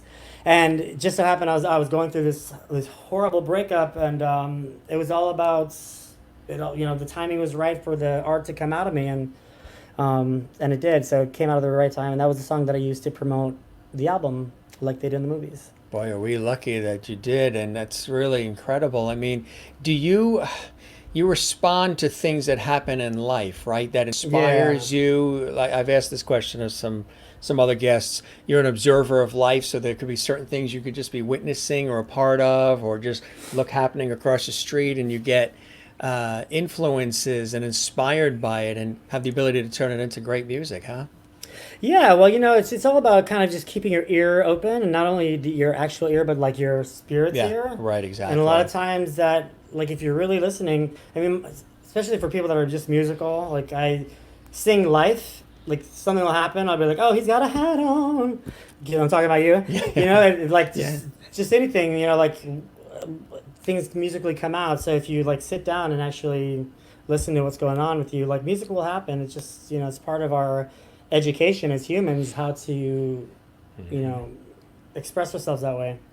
What are some other things that bring you blessing and joy in your life through all of this? When you look back at all these incredible things that have happened, from West Hollywood to the Great White Way and beyond. Yeah. What are some of the things that continue to get you through and to push you forward and inspire? Because I know you count your blessings. I know you really feel that there's blessings that have been bestowed upon you. You have these gifts, you have these talents, you've used them in such a beautiful and long-lasting and touching and meaningful way. But what are some of those things that keep you going inside, inspiring you as you count those blessings, Michael? Well, I mean, it's what keeps me going right now is just the gym. Honestly, like getting up and having a purpose Me? to like stay healthy. No, I'm saying me. the other gym. That gym. Right now it's this gym. This one. Where is it? No, just going to the GYM. Yes. Right now that's keeping me waking up. I mean, Yeah. going like trying to keep my body in shape, my mind in shape, and not just sit there and waste away. I'm trying to be active. So that's what's keeping me going right now. And, like when I get those projects and I'm still on my 70s kick, I'm still learning these songs and learning them. For me, like when I learn a song, like with these 70s songs, I'll listen to them like a whole like day long of songs. Start to narrow it down. the more I narrow it down, the more I listen to songs over and over, and all of a sudden I'll put it away for a day or two, and then I'll test myself and see if I can like if I just remember it, without reading it or any kind of music. And a lot of times when you put it away and you come back to it, your being remembers the melody, and not even for me, like the storyline, the actual words will start popping out of me that I heard 3 times, I guess, or a few times, and all of a sudden the song's in you. And I think that brings me joy a lot, is like when a song can like transfer from studio to your ears, and all of a sudden it's a part of who you are, and then all of a sudden you are singing it in your own random life. Right. And sometimes like you'll be in an experience that's reminds you of a song that you learned like that, and all of a sudden that song will pop in your head, right? Absolutely. Like the Aretha Franklin, though you don't call anymore, I sit and wait in vain. That song was like, I had learned that during my 70s kick, and then all of a sudden I was going through a dating scenario where somebody wasn't calling me anymore. And then also all of a sudden that came in my head. I was like, oh my gosh, Aretha Franklin is speaking to me through my own life experience, right? It's amazing how that works, huh? Tap on your door, tap on your window pane. Except he lives on the 6th floor and the window's way up there. But so anyway, similar to that, like music. Once music is in you, it kind of becomes a therapy. Yeah. You can call on it again, and similar to when you call on like someone who's passed, like a spirit, like you call on that person, the memory of that person. Like these songs are that to me. Yeah. I will be in a upset about that scenario, for example, and all of a sudden I didn't say what song will help me get through this. All of a sudden those words started pouring out of me. Yeah. And I was like going through this therapeutic song, and I was like, oh, okay, I'm over it, but I had that vocabulary, not only words that were written and sung by Aretha Franklin, right, back then, but now like this musical soundscape that depicts those feelings that somebody else already had that now I'm having now. You know what I mean? And all of a sudden I'm connected to her through that song. And she doesn't know who I am, but all of a sudden, like, there's a piece of her in me. I think that's what's beautiful about music. When you look ahead, what are some other things that are like dream productions, dream projects, maybe dream venues where you'd love to perform? Do you have sort of that dream list, bucket list of things that you've done a heck of a lot in a short period of time. I'd love to get an original musical up, like either write it myself or star in one. That would be awesome, like something brand new from the, that's... Jersey Boys was an original musical, and so is Hairspray, but they were also based off of other things. Like Jersey Boys based off of the life of someone. Right. Hairspray was based off of this awesome movie. I would love to be in a show that's like a brand new concept, a completely new story, and where the audience is seeing somebody who looks like me. It's not necessarily somebody that they see in every show, and they're experiencing a brand new story through me and through whoever's on the stage with me. But that's what I would like to do. And then I'd also like to do like a movie musical. That's a big dream. I'd love to do a voice of an animated Disney character, like your friend said earlier. I would love that. That's a huge thing that would be awesome. We had that connection with Dora the Explorer too, right? Tell us about that. That was cool. Yeah, well, when I was doing Jersey Boys, they had called me in to voice a balloon and a shark. And then after I did that episode... Do you still have those voices with you? Well, I mean, they're on YouTube if you look. The Mermaid Kingdom and the Butterfly Ball. And so the second one I did was I played the Butterfly Prince. So, like, Dora is, looking to find the butterfly ball, and when she finds the butterfly ball, I'm there. Of course, like, perfectly animated as a butterfly. It's not really me, but that was like my pre-Disney moment. That was enough for me. Yeah. Like, oh my God, I'm an animated character. How awesome! Yeah, it's cool. Yeah. But it would be so much more cool and like a awesome work experience to be able to do that kind of project for a whole show. Like a whole movie. That would be awesome. I'd love that. And you said the productions too. You'd like another musical, something. Have you thought about writing something yourself or teaming up with people to create I something? mean, here and there, but I mean, nothing yet. But yes, that's in the works. How about you? What have you been up to? I know you've been Yeah. doing this show, right? This is So our this is our 21st week of this show, which is really really cool, and all this love and these lovities around the world. And I'm hosting about 11 radio shows a week every week, and able to do it fortunately out of the house because a lot of the that's stuff, great, man. and television shoots. We were supposed to be in Ireland, San Antonio, Boca Raton, Florida, but because Wow. people aren't really traveling, those are sort of like hanging out there until things sort of get back to where, how where we can actually do it. And like you said, similar to you, where when you were trying to get involved with the 70s, a lot of the studios were closed. Yeah. Well, a lot of the TV studios were closed as well.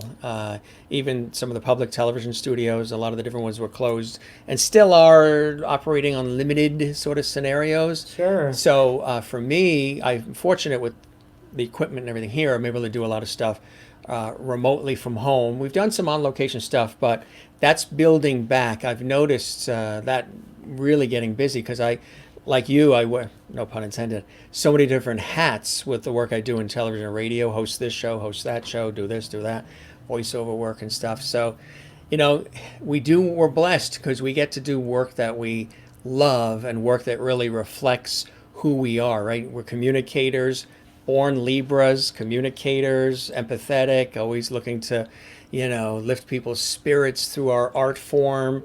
And we're very blessed to have the opportunity through a lot of hard work, blood, sweat, tears, luck, late nights, lack of sleep, all the things we go through. Yeah.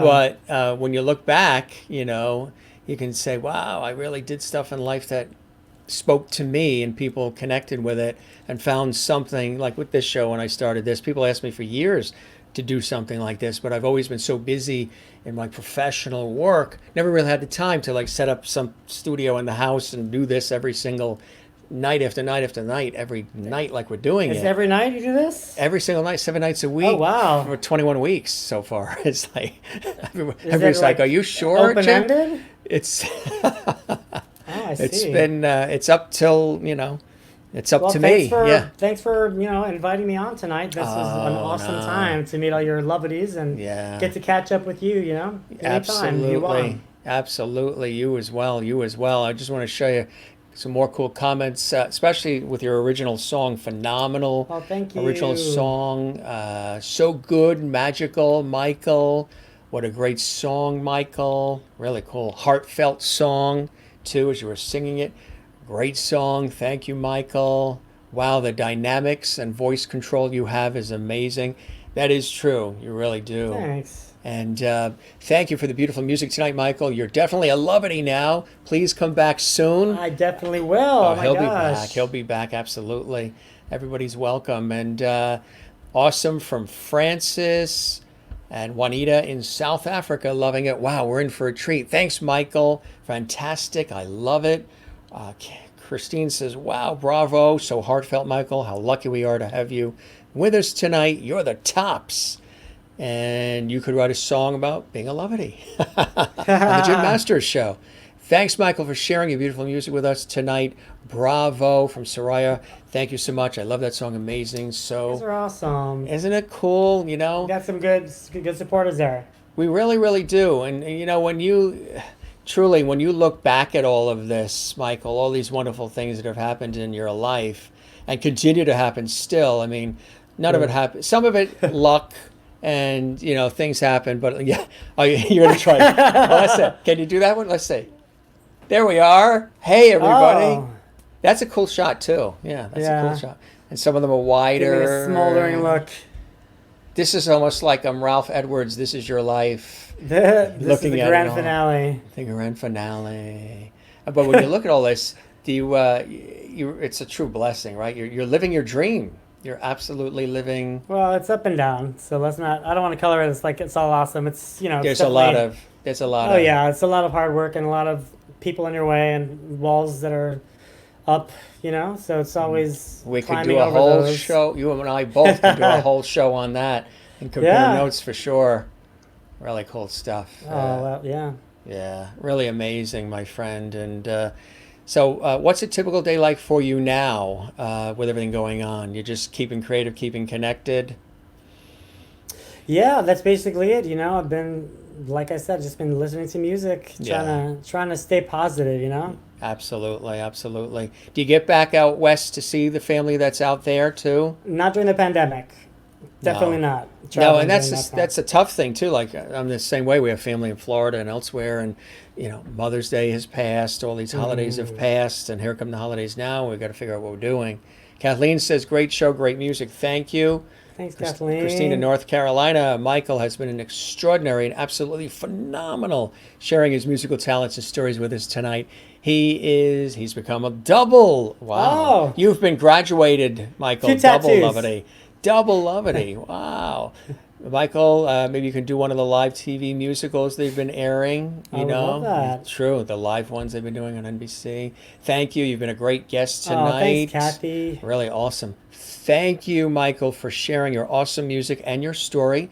It's been a wonderful evening. Good night, Jim, Michael, and everyone. Have a virtual family meeting. I love Yeah, that. they're also they're mentioning the TV musicals too as well. Yeah, I would love that. And we gotta get some agents on that. That's right, exactly. Anybody watching tonight this show will be archived on YouTube for all to see Oh, at Jim Masters great. TV. Good words. Thank you very much. Really good stuff. Marie asks, Jim, can you ask Michael to sing a little bit of If by Bread or I Want to Make It With You by Bread? Oh, 70s Bread. Yeah. If let me see if I can remember that one. If a picture paints 1,000 words, then why can't I paint you? The words would never show the you I've come to know. If in space could launch 1,000 ships, then where and when to go? There's no one whom but you. And when the world is... I think that's all I know. Sorry. Oh, I know. And when my love for life is running dry, you come and pour yourself on me. Yeah, that's That basically was it. quite a bit there. Thanks for doing that for her. Of She's now course. stoked. They're I'm probably gonna learn gonna all of it, and I'm gonna sing it for you at some point. absolutely. That'll be cool when you have that project wrapped. Absolutely. Thank you for sharing your talents with us. Thank you for blessing us with all your stories and your gift of song. Again, they're very, very. Ooh, Kathy Cole says, remember hearing what you were singing for the first Oh time at your show at yeah. UTL in New York City. Love it then. Still love it. Really Oh, that's nice. nice. Bravo. Thank you so much. I love the song. Amazing. So awesome. Thanks, Michael, for sharing your beautiful music with us tonight. Really terrific. And I'm sure Marie's very happy she got to hear If by Bread. Bread Yes. has some really phenomenal Bread. songs, Yeah. huh? Well, bread. I learned about bread when I was in Jersey Boys actually, because I had a record player, and downstairs in the apartment building that I was, somebody had left like a box full of old records, Yeah. and I was like, oh, let me check these, and bread was one of the groups that I'd never heard of, and that song was on there, and Make It With You was on there, that Maria had mentioned earlier. So yeah, those songs, but that song that I was singing earlier, Yeah. it's kind of, I mean, I don't say creepy, but like there's a weirdness to it, like it's Yeah. dark. Right. Yeah, because there's this one line in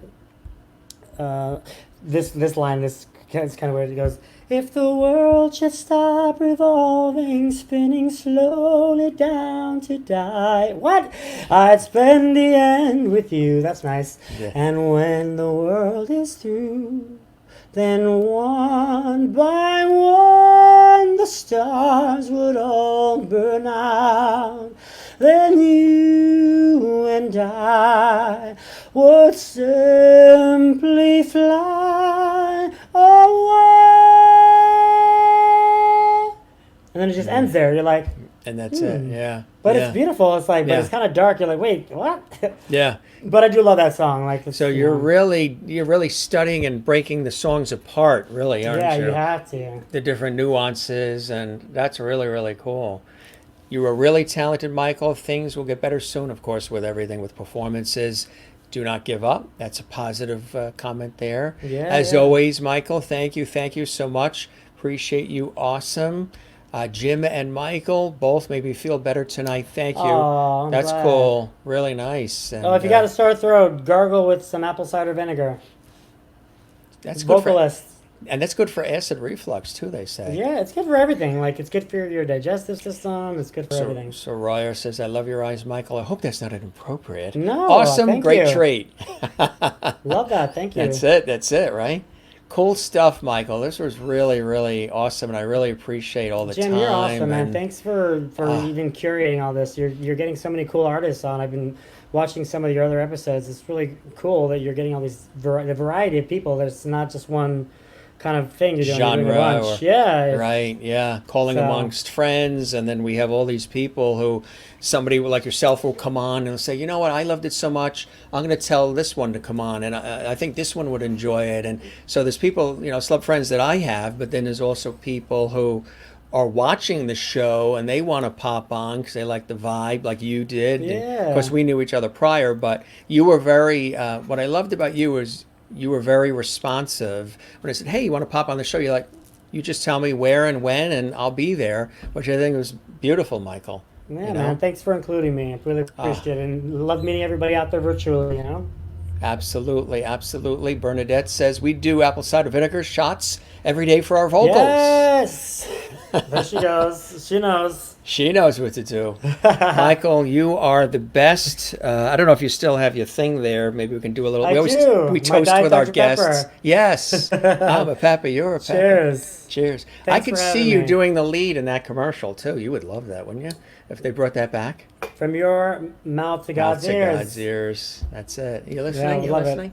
Come on, Lord. The hell do- Well, I hope we get a chance to also get together again in person and break some Yes. bread, and that would be awesome. Really looking forward to that once we get beyond everything. And I wish you nothing but continued joy and blessings. You Keep too, up man. the good work, and thanks for being with us. And really beautiful comment. I got to show this one here. You have definitely been blessed with amazing talent. Thank you for sharing your story, your music with us. We're extremely honored that you visited Lovety Hall. I mean, I'm honored how that do you you guys top had me. that? I mean, thank you. Very entertaining, Michael. Stay safe. Lots of levity coming at you here. You guys are awesome. It's cool Keep in stuff, isn't touch. it? For That's sure. it. You have a great night, and I hope the You show know. met your expectations and you enjoyed your time with me as much as I I did with really did, you. man. I really did. Thank you for letting me come on and share myself. This is always this is hard to do like in person, but for some reason virtually it feels like it's more real. I Yeah. don't know if that makes sense because No, a lot of people there's say no that when like the fourth wall. There's no fourth yeah, wall and stage and lights. It's like I'm right. just literally here with you. So You're that's been an it's interesting, all cool experience. I try to make, and I'm like this in my professional work too, and I do attribute some of it to Libra. Calm, Yeah, I conversational, mean, you're warm, even. right. The balance, right. Try to, and it's like we're in each other's living rooms and we're just chatting, and we just happen to have all these people watching and chiming in, which is really cool. So nothing too nutty or heavy. We just try to have a good connection and a lot of inspiration and positivity, which is what I'm like anyway, and you're definitely like that. So, you bring that all together and cool things like tonight happen, which is awesome. It's the way it works, right? That's it, man. We are the blessed ones. Well, thank you so much, and blessings to everybody out there. Thanks for listening to us Ah, today. you're amazing. Thanks for all the great music too. I mean, you knocked that out of the park. Really appreciate all the, on the spot Anytime. songs like that. Really cool. You take care. You be well, You my too, friend. man. Bye, We will, everybody. we'll talk again soon, all right? For sure. Now you got Christine, one last one here. Cheers to Jim and Michael, together for creating this special and amazing evening in Lovety Hall. Thanks for the positivity and levity. Absolutely, Christine. Thanks, Michael, from Jen is Zen. Hugs. They don't I want to love say. that. Bye from Renee in Bye. Iowa. Good stuff. All right. Michael, you're the best, and really, really Thank appreciate you. your time with us. And one more. Love your story. Your dad, I love your music. Very touched by that Thank as well. you. Beautiful stuff. All right. We're not good goodbye people here. Have you learned that No, we'll already? see you. We'll see you See you later later. We'll for see you sure. later. Take care, Michael. All He right. was Bye the bye. best. Bye bye now. Amazing, wasn't he? True, true, gem of a person. So passionate and enthusiastic about what he does. And he spent a good deal of time with us, just about 2 hours. And the good nights are still coming in. The thank yous are still coming in. Absolutely, absolutely. Love it all. Yeah, I know. We do have 3 hour goodbyes here. None of us like to say goodbye. And we also have your friends here, too, that you guys always like to see. Usually I show them in the beginning. Lately, I've been showing them towards the end. George Burns is here. I know you guys love these characters. They were only supposed to be on one night when we did a nostalgic night, but you fell in love with them. This was my aunt's, and then she passed it down to me. So you got George in there. And who else do we got here? Your other friend, Jeannie. She's in the bottle, and she's she's blinking at her. Can't you see? She loved it tonight. She was singing along. Who else is joining us here? Silver, who we got when I was on a TV shoot in Europe. Our Silver Lab, he's in there, putting smiles on your faces. I know, if I don't show these characters, everybody starts writing, where are the characters? There's Jimmy. He's going to put some smiles on your faces too, right? We certainly need that these days.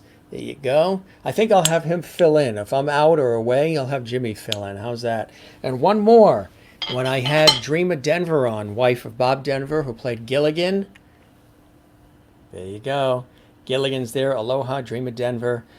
Bob Denver's wife, and a beautiful person. She was a guest on our show. If you missed that episode, just go back. All these cast of characters, they were jumping and dancing around to Michael's music. We like to have a lot of fun here. We like to inform, we like to entertain, we like to educate. Whatever happens, happens. These shows are pretty extended and they're pleasurable. And it's a lot of work behind the scenes to put it all together, but it's totally worth it. And with you guys there and all this levity and all this fun, we get into deep conversations, we go on location, we do so many different things. And we have so much more in store for you here on the Jim Master Show Live. If you're watching on YouTube, give us a subscribe on that YouTube channel. We would love that because on October 1st, which is this Thursday, all the musical material will be exclusively on YouTube, not on Facebook. So if we have any music-related guests, they're going to be on YouTube and Periscope and Twitch, but not Facebook, because Facebook is changing a lot of things when it comes to music and copyright. And not that YouTube is necessarily easy either. However, we're going to do it on YouTube, and we're going to have the whole show still here on Facebook, Periscope, and Twitch. But when there's singers and there's musicians or music, it'll be exclusively on YouTube. So we don't want you to miss anything because we have some amazing guests coming up. As Michael said, he watches our show. A lot of the guests that are on watch the show. And some of them even watch it first. If I don't know them personally, they'll watch it first. They want to know what the show's about, what kind of vibe there is. And that's cool. So I love when they do that. Voices of Classic Soul did that. Demo watches, Lady Bane watches, the list of great guests watch. My pleasure, Marie. Thank you very much. I'm glad you enjoyed it. I'm glad he also belted out If by Bread. I've always loved Bread. Great songs. Michael being as a guest, what a pleasure. Absolutely. Thank you for watching, Marie. I want to tell you some cool people we have coming up too. Great show, Jim. Thank you. Absolutely, Kathleen. Definitely Irish goodbyes in here. My family grew up the Fowling goodbye. The goodbyes are long. Great show. Good night, all lovities. Absolutely. Thank you for another great show tonight, Jim. Have a great evening. Michael was absolutely amazing. And in case you haven't told today, Jim, you're very much appreciated for the hard work you do and the amazing shows you provide all of us. Thank you. I appreciate that. That's beautifully said, Sherry. Thank you very much for taking the time to share all of that with us. I appreciate that. Bernadette is subscribed on our YouTube channel. Perfect. I know Kathy Short is on the YouTube channel. Make sure you subscribe to the YouTube channel because the musical guests are going to be just on YouTube, Periscope, and Twitch. Because again, Facebook's making big changes for everybody on Facebook. Anybody that posts, shares, or streams any music, they're going to cut it, block it, delete it. So you want to join us on YouTube just for the musical guests. Although the YouTube channel is exactly where we are all the time as well. And bye, Michael. What a delightful show. Juanita in South Africa, thank you very much. We're also building an additional channel. I'll be telling you about that down the line, which is going to be very cool, where we're going to be able to do everything and anything. Good night, Michael. Thank you for all your performances and awesome. And he'll see all these additionally when he watches this again later. A lot of the guests watch it again. They share it with all of their, friends, and good stuff, good stuff. And thank you, Jim. That was awesome. Michael, just got a private message from Michael. I'll answer him with that as well. Thanks, Michael. We appreciate that, my friend. It was great catching up with you again. The last time we saw each other was when they were doing the filming for public television at the New Jersey Performing Arts Center. It was for Midtown Men when they were debuting them on television. Thank you and good night, Christine. Good night, Mr. Levity. Does anybody want to hear who the viewer of the week is going to be? Christine Clifton has had an extended run as viewer of the week. We are going to announce our viewer of the week. I almost forgot because we're having so much fun on these shows. Been checking out YouTube today, more since changing over for the church. Yes, with your church and your streams in the church, Facebook may change that. YouTube as well, but Facebook has actually put out an announcement that no music will be allowed on Facebook by anybody streaming or posting or reposting or whatever. Who knows? Not sure, but that's why I'm glad we do all kinds of things on this show. We do music, but we also do food and lots more. Thank you very much, Soraya. Thanks, Jim. Great treat and show. I'm going to say goodbye. Have to go and eat dinner. You too, huh? Absolutely. Cool stuff. Love looking at the comments before we head out. Linda. Good night, Mr. Levity. Good night, Levities. Christine Fairwood. Thanks and good night.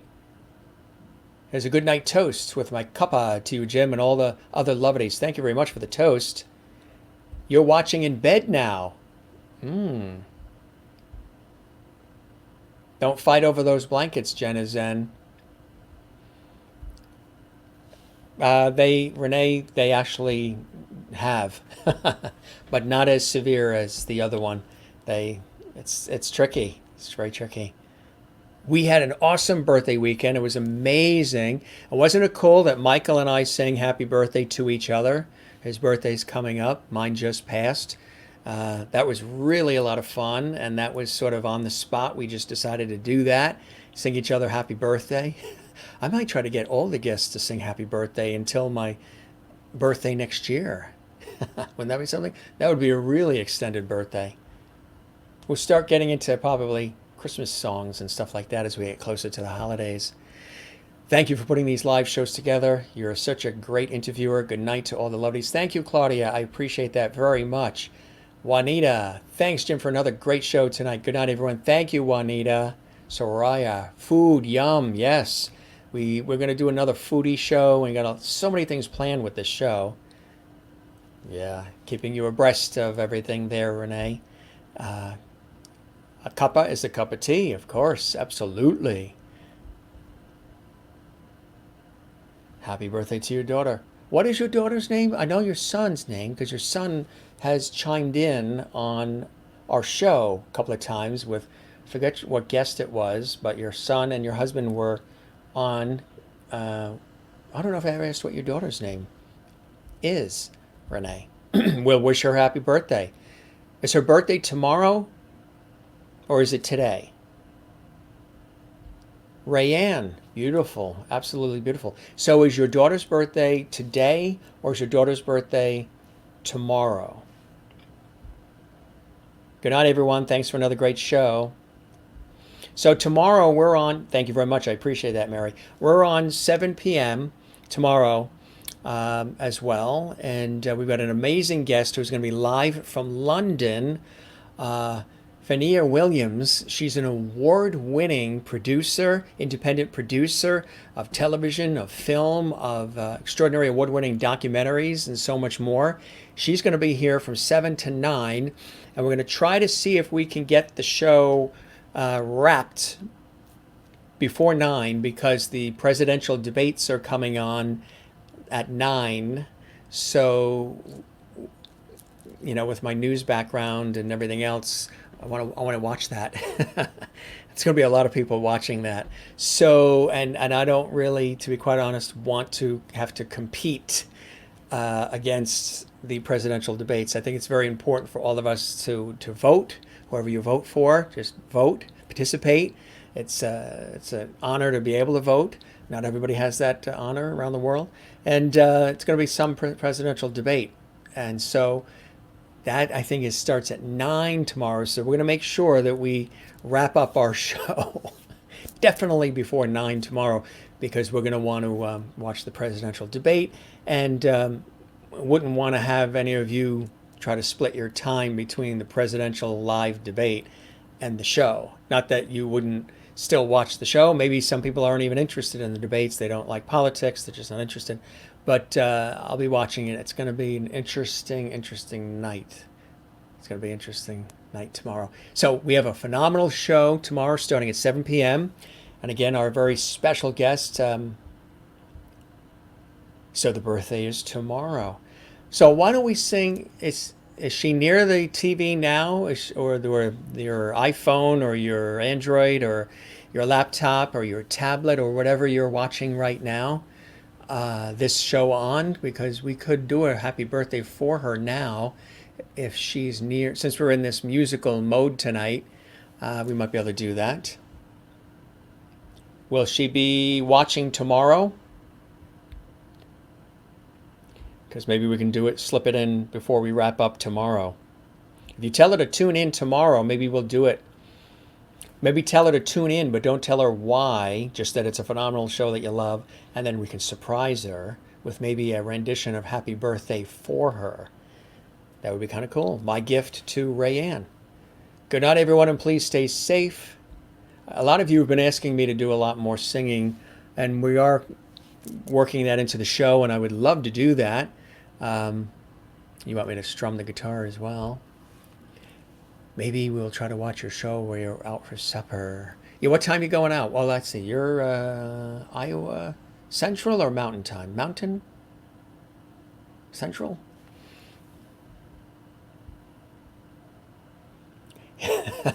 You guys are great with that. You already want to congratulate the viewer of the week. I'm going to announce that in just a second. Thanks for the reminder. I would rather watch your show than the debate. I don't like politics. That's terrific, Soraya.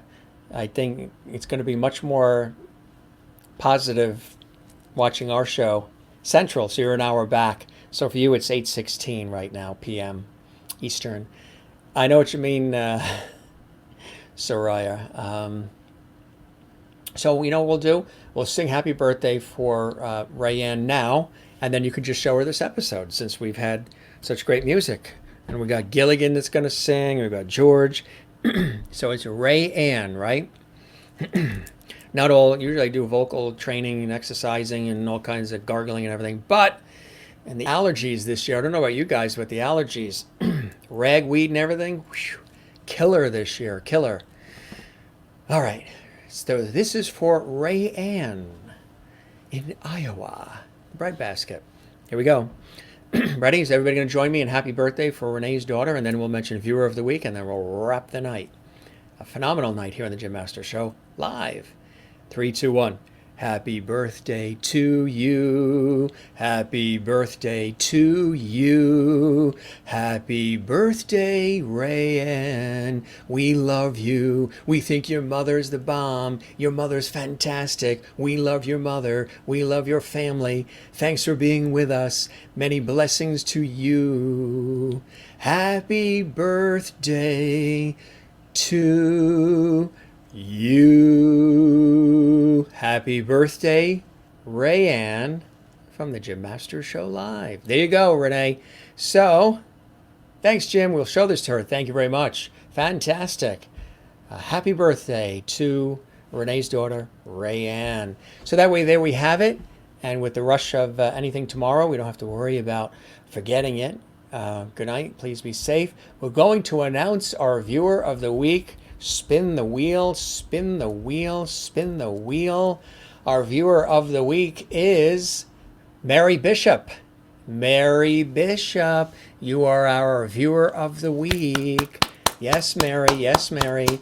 You are our viewer of the week. Congratulations to Mary Bishop. Thanks for another great show, Jim. My pleasure. Mary Bishop, you are the official Jim Masters Show viewer of the week for the entire week, and sometimes a few extra days. You are the viewer of the week. Pretty darn cool. Who does that? No other show does that. That's such an old school thing to do, viewer of the week. But you're the viewer of the week, Mary Bishop, so congratulations. Now, when you go into your supermarket or you're the department store or wherever you may go, the pharmacy, you can tell, you know what? Excuse me, I'm the viewer of the week on the Jim Masters Show live.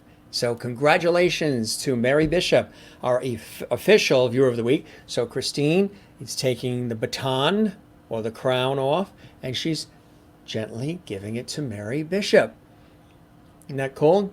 And you wore it well, Christine. Absolutely. So Mary Bishop, congratulations to you from everybody here at the Jim Masters Show and all the lovities. Congrats, Mary. I hand over the viewer of the week crown to you. Yay, Mary, from Juanita and Cynthia and Kathleen, who also was the viewer of the week. And from Marilyn and Sherry.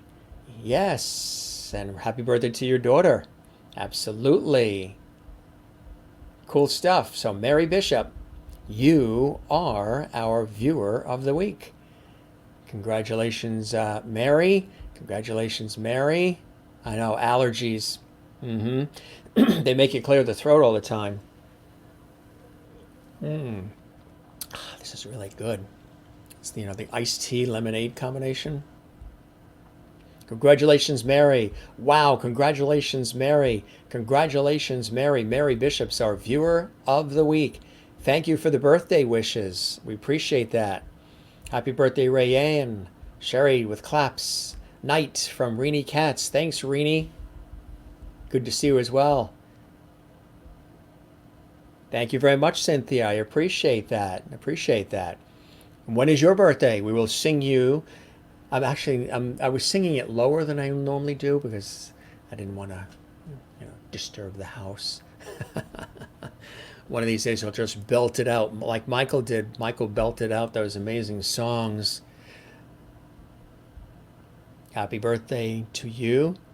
×2. Happy birthday, Rayanne. Happy birthday to you. Really nice. And again, you'll show her this episode where we sang her happy birthday. That's right. Good stuff. A couple more comments coming in here. Congratulations, Mary. Absolutely. Happy birthday, Rayanne. And there's Mary. Thank you so much. I'm honored. Congratulations, Mary. You are the Jim Masters Show live viewer of the week. And you got all this love coming your way. Congrats, Mary Bishop from Kathy Short. Really, Claudia is clapping. And congrats, Mary. Christine, Mary. Christine has handed you the crown or the baton of viewer of the week. Good stuff. Good stuff. Good night, Kathleen. Good night, Francis. Keep spreading the word. Tell all your friends and family about our show. We're always expanding our audience, expanding our reach. You guys are great at helping us do that. It really does make a difference when you tell everybody about the show and tune in, whether they watch live or watch later on YouTube. 21 weeks of episodes are all there for you on YouTube. Enjoy. And, we've done tweaks to the show as we've gone along. We've expanded things. We've upgraded our studio, changed our graphics, did a lot of different things. And we're working on some more cool things, too, as we go along. I get a little bored, so I like to tweak things. Good night, Jim. I'm always creating. Good night, Jim. Thank you again. I appreciate you letting us know your schedule to end shows early for important reasons to all. Yes. So we're going to try to wrap that show. I definitely want to be wrapped before 9 so we can watch the presidential debate tomorrow. That's going to be some TV action. Good night, Jim, and all the lovities. Stay safe, stay well. Don't forget to relax, everybody. Breathe, love one another, take care of one another, take care of yourself. Not every day is going to be perfect, but if you can relax and think about the blessings in your life, you're truly a blessing to me. We started this series of the Jim Master Show Live Entertainment Lifestyle Talk Show series 21 weeks ago, every single night. I think there was only maybe 2 nights we didn't do it. Once we had a storm come through and knock out Wi-Fi and power. That would be a good reason. And another one, I think there was a family event on a Sunday. But generally, we've been here every single day, night after night, day after day. Popular daily live entertainment, interactive lifestyle talk show series. Bringing back the lost art of conversation. So relax, be good to one another, take care of one another. And we loveities sure take care of each other, huh? This is really cool. Good night, Jim. All loveities, stay safe and stay well. Absolutely. You too. Make a hot toddy, tea, honey, lemon, and whiskey. Hope you feel better. That sounds good even if you don't feel bad. You might need to have one of those while you're watching the political debates, the presidential debates tomorrow. You're probably going to need a hot toddy, tea, honey, lemon, and whiskey as you watch them. And again, congratulations to Mary Bishop, our viewer of the week. Thanks, Linda, for the reminder, too. I get so into the show sometimes I forget. Honey is a natural antioxidant. So, Defo. So, Defo, put it into the tea with some Jameson, Jen. Defo. Okay, great. Try to stay away from milk. I'm looking at all these. You're probably not meaning for me to show these because you're talking to each other. You're helping each other out. But I like looking at them too. That's right. Milk, not good. Whether you're a singer or you're, an announcer, or I try not to have any milk products like hours before I go on the air on radio or on TV or even doing this show, or if I have to do emceeing or announcing, because it just creates phlegm and it's just not good. So that's true. And it could make allergies worse. You really did a lot with your studio. I've seen screenshots from some much earlier shows. What a difference. It is, yeah, really. It's expanded and the colors and everything. Really, really cool. And we've even done some shots where we've turned the lights off. Jennifer Barry always likes when we turn the big studio lights off, the TV studio lights off, and then you just get to see the actual colors of the set. You know what? Maybe I'll do that again. What the heck? I don't know if Jen Barry's still in her bed, but I think maybe we'll do that right now. We'll do a quick turn the big studio lights off, and you can see the colors of the set again. I'll be right back. Something special.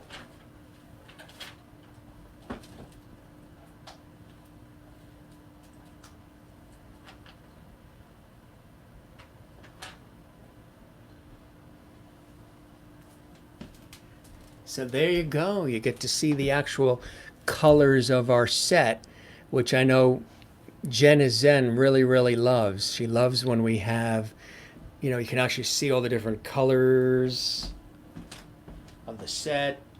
The oranges, the blues, the greens, the purples, the pinks, other blues, some reds, other cool stuff. There you go. So that's what the set looks like without, the television lights. Kind of cool. And it's a different effect, right? Kind of a nighttime sort of look to it everywhere here with the logo and everything. I'm in bed, but watching Jim. See, there you got it, Jen. I know you've been asking several nights for the night lights, like you call it. So there you go. Now you're probably double Zen, right? You got your night lights, our studio. Well, actually, the TV studio lights are off. This is our backlighting that we've played with as we go along. It's kind of cool, isn't it? Wow. Give you another look. Kind of cool, huh? So a lot of different lighting in the background, and we usually change some of the things that are here, sometimes candles. Got a whole row of cards that have come in for the birthday. Going to put them all across here. A lot of birthday cards that came in. And very colorful. Thanks, Renee. We don't always turn these lights off, but I know you guys enjoy it. Sambuca. No, that's amazing. Bernadette, I got the Irish Jameson. Thanks. you guys are, you guys are funny. So again, we're doing it with the lights off. All the front lights off, the television studio lights. Michael brought superb talent to Loveity Hall tonight. Good night, Jim and Loveity family. Thanks, Jim and Michael. Our pleasure. Awesome. You give so many enjoyable moments to your viewers, fun and spontaneous. The colors are wonderful as an artist. It is super as I'm a colorist. Aren't we blessed to see colors? Yeah, I'm a very visual person and very color oriented. I studied design and architecture before I went into television and radio in high school and college and pursued the broadcast career. Triple Zen with all the colors. Even I've sort of taken on the color of the set. Love, light, and love to all you Loveities and to you, Mr. Loveity. Thank you very much. Love the lights. Beautiful effects on the lights, very relaxing. And Jen, I hope this finds you feeling better, but also taking it easy, keeping you in our prayers, especially to give strength to get well. Always, Francis. So cool, I have background lights in my living room. The lighting effect is great. Love, light, and Loveity to all Loveities and to you, Mr. Loveity. Thank you very much. We appreciate that. Glad you're liking the light effect. I'll give you one more shot at it here. Here you go. The Jim Masters Show live set nightly, 7 p.m. Eastern, 4 p.m. Pacific, live with all of your cast of characters, fun, entertainment, conversation, bringing back the lost art of conversation, and so much more. Somebody asked if that there is a picture of the ocean. Yeah, it's an actual hand-painted picture of the ocean. It's interesting, it's changing colors as I walk in. Cool stuff. Then if you add in George, Jeannie, Silver, and Gilligan and Jimmy, I tell you, it's like, I don't know, it's like a toy wonderland or something, you know? Something like Wizard of Oz-ish. Really cool. I think I kind of like this set too, now that I'm looking at it. It's kind of funky. All right. I'm going to say goodnight. Color makes me feel better too, yeah. My favorite color is this one here, green. Not because I have Irish in me on Dad's side, just I've always liked green. Green's a positive color, you know? It's also the blue too. I don't know if you ever... I'm always standing in front, so you don't always get to see that there's this cool blue light we have here too. The saxophone player, some cards, birthday cards. We're going to put the rest here. That's the Telly Award. We have another Telly Award that's coming too, which was really cool for the documentaries that I produced on television. We got the Telly Awards that came in. Some other things around the set here. We're always tweaking and adding different things. And then we added, of course, Gilligan because of Dream of Denver. Gilligan came in. It is cozy lighting. You know, actually, sometimes we've left the lights on even when the show's not on. I mean, the electric company loves this. 2 hours of all these lights on like this. The bill is like, I've noticed a little uptick in the bill. However, I should have the utility company sponsor the show. Wouldn't that be nice? Are you listening, Eversource? But sometimes we've actually had the lights on even when we don't have the show. Not always, but once in a while because it's cool. Green equals nature and growth. Yes, it does, Bernadette. Your favorite color is orange, so I know you love over there, back behind me there, right? The combination of colors. Yeah, we really thought it out as far as the combination and tweaked things as we went along. They all sort of play off each other, don't they? They just blend in nicely. Nothing too nutty, but yet there's boldness and softness. And again, it's just how combining sort of my artistic background, but some of my television background as a set. And then you can see the lighting off to the left there, and the blue studio lights from the ceiling, and just a lot of different stuff. Up lighting, down lighting, side lighting. It's a whole thing. Before we do the show, we're always turning them all on, usually about a half hour before the show, and then looking to remember, Did we miss anything? Did we miss that light? Oh, that light we forgot to turn on. Is that one on? It's really cool. My favorite colors are red, black, and pink. Nice combination. Your favorite is purple.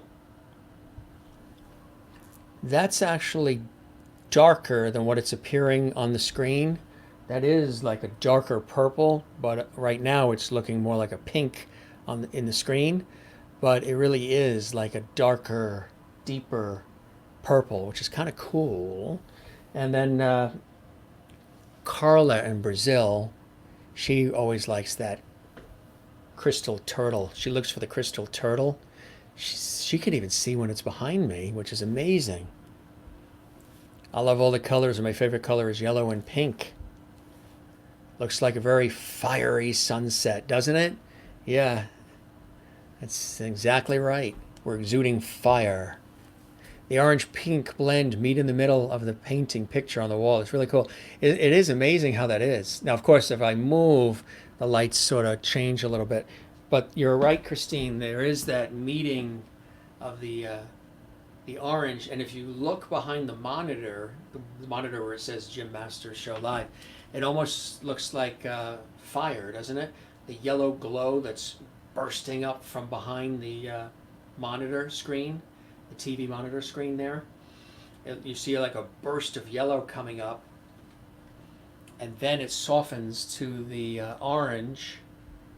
You see it even below too, like sort of below, like there, the blue light, and you see down there like a burst of almost like volcanic yellows and oranges sort of over there.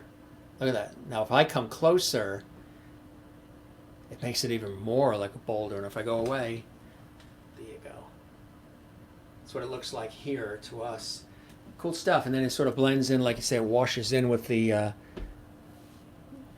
ocean scene, the painting. It's really cool. Worked out great. And that's what it looks like with the big lights off. Favorite color, orange, came from the one General Lee. And pumpkins and leaves. This is your time of the year. Your time of the year. Mine too. I love the fall. Born in the fall, love the fall. Happy birthday to my brother-in-law. This is his birthday today. My brother-in-law, Frank. We say happy birthday to my brother-in-law. And my nephew and godson is coming this weekend. And one of my best friends in New York was Saturday. Mine was Thursday. This is a busy birthday week for family and friends. But happy birthday to my brother-in-law. I was the best man at my sister and brother-in-law's wedding. Gave one heck of a toast. I love grays, green, and blue, and others too. Just love colors. We could do a whole show on colors. Now I picked, here's another topic we like. Food, colors. Your favorite is purple, orange, cozy lights. Color me feel better too. You got it. If it's making you feel. Soraya says, your mom says that you're a very cute guy. Jim says to Soraya's mom, your mom has very good taste. Kidding. That's a beautiful thing for your mom to say. My mom says the same thing. Is it a mom thing? Thanks, I appreciate that. What is your mom's name? We could say hello to your mom. Thanks, Kathy. Glad you like the lighting effect. Cool stuff. We use the other lights because the other lights, brighten things up a little bit, and the picture is clearer when we have the other lights. I have the pastel colors and gem tones in the winter months. You love them. Really nice. Gorgeous stuff. Lucy! Hello, Lucy. I love Lucy. Everybody loves Lucy, right? Hello to your mom, Lucy. Thank you for the compliment, Lucy. Well, you are a handsome fella. LOL? Did you have to put the LOL? You could have just left it period after fella. I know what you mean. Thank you, Linda in St. Augustine. Thanks so much, Jim. You are really zenning tonight. You got your night lights. You got the host. I mean, how many hosts are going to actually turn lights off on their set at the risk of not looking terrific, just to, please you? This one does, because I'm very viewer centric. So cool stuff. That's what it looks like. And I said to relax. We smiling. Congratulations to Mary Bishop again. The hat does it. You know what it is, Renee? It's a hat trick. Like in hockey. It's the hat trick. Lucy, like Lucy Ball, Lucille Ball. You're very welcome. Just a couple of quick notes here. And again, we thank very much my great friend and our fantastic guest, Michael Longoria. Terrific guest tonight. He was amazing, belted out several phenomenal songs. Hopefully they will stay on YouTube and we won't have to take them off YouTube. That happens. We thank Michael. It was awesome. A couple of other things here. If you missed anything in this episode or missed any episodes and you want to watch it again, all the past episodes are right there on YouTube at Jim Masters TV. Subscribe to the YouTube channel as well. If you have, and several of you have been doing this and I love it, if you have a suggestion for a great guest on the Jim Masters Show Live, send guest inquiries to jimmasterstv@gmail.com. Thank you. And then we'll take a look at those and, maybe we'll welcome somebody on the show that and you recommend. Ever since we've been saying that, so many of you have been writing, and we have lists of people to invite onto the show, in addition to the people that are already scheduled all through November and October. So feel free to do that. And I wanted to just show you again some of the folks that are coming up. Tomorrow, Fania Williams is going to be here. She's, again, a brilliant producer, documentarian. She's with the BBC. She's a producer. She's going to be live from London, and film and television, so much more. She's got a great story. Then Marlene Angelides, Greek pop star turned U.S. rocker. She is amazing. She's going to be here on Wednesday. We're looking forward to her as well. That's going to be fantastic. Also want to let you know, on, I think it's Thursday, Heath Calvert, who is a phenomenal actor. He's going to be here, actor Heath Calvert. He's also a brilliant photographer. He's going to be here on Thursday. And then I want to jump to Saturday, because Saturday, special announcement. Yes, this is George Hutton, Irish pop star, singer-songwriter, and lyric tenor, direct live from Ireland this coming Saturday. It's going to be an amazing night, Saturday, 7 p.m. Eastern, 4 p.m. Pacific. As soon as I mentioned and announced that George Hutton from Ireland is going to be on the show, everything has been unbelievable in terms of people excited about it. So really cool. He's coming on the show this Saturday. He's all excited, and he's going to be doing a world debut of a video and a song exclusively this Saturday night on the Jim Masters Show Live, 7 p.m. Eastern, 4 p.m. Pacific. This is George Hutton, live and direct from Ireland this Saturday night. And then in the coming weeks, Melissa Manchester. Yes, the one and only Melissa Manchester is going to be here on the Jim Masters Show Live as well. We're very honored by that and very excited by that as well, Melissa Manchester. You can also find me on Instagram, Twitter, Periscope, and Twitch, as well as YouTube at Jim Masters TV, which is really, really cool. And nice stuff. And of course, as we always say, do you want me to leave the lights off, or do you want me to turn the lights on for the goodbye? Don't forget to smile and share a smile. Don't forget to share some levity and find your Zen place. Mine is, again, with loved ones and friends. When I'm doing my work in my career, creating music, cycling, tennis, swimming, and the ocean. The ocean as well, my Zen place. So find your Zen place.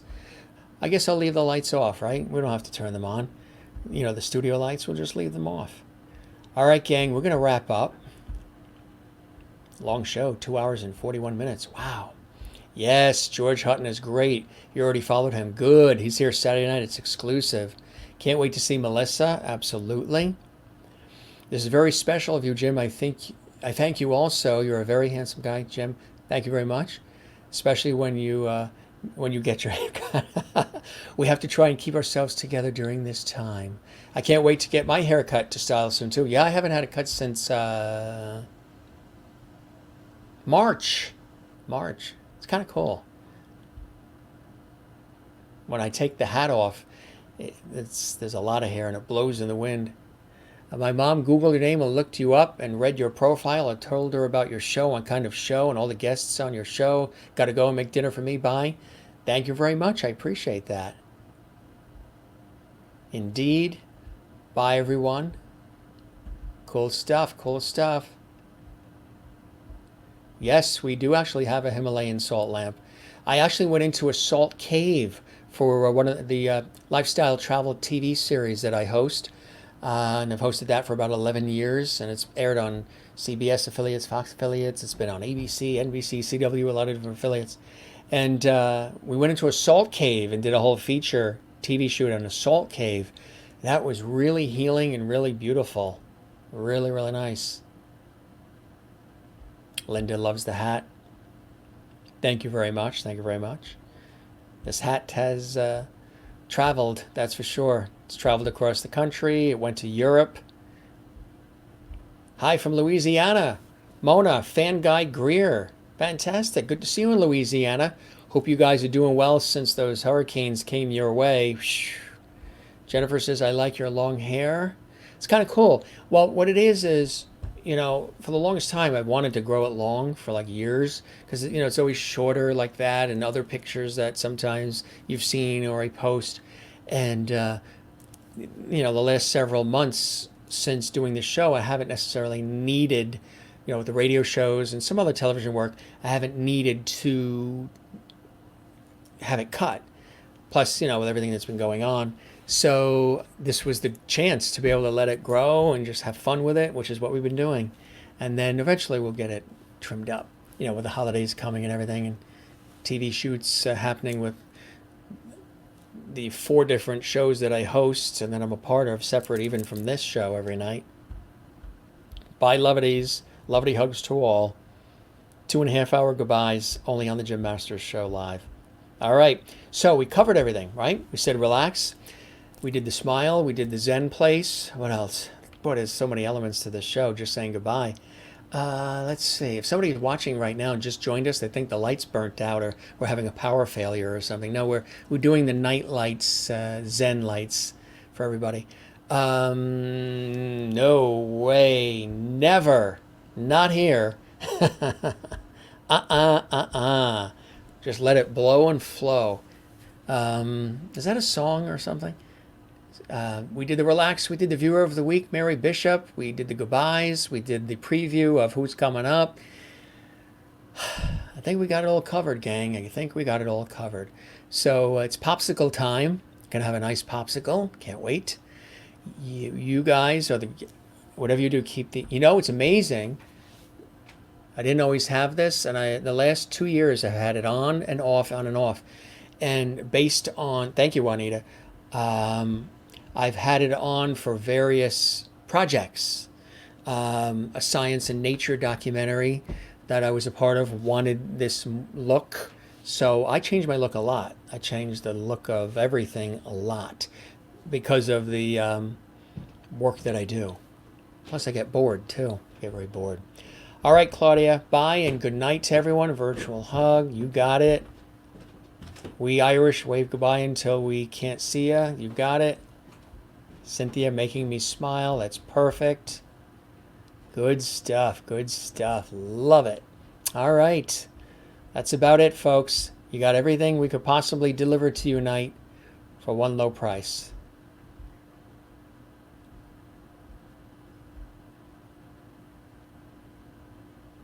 I agree. Yeah, I do agree. And I'm glad we're making you smile, Cynthia. All right, gang. Time to say goodnight. Parting is such sweet sorrow, but we will just say see you later.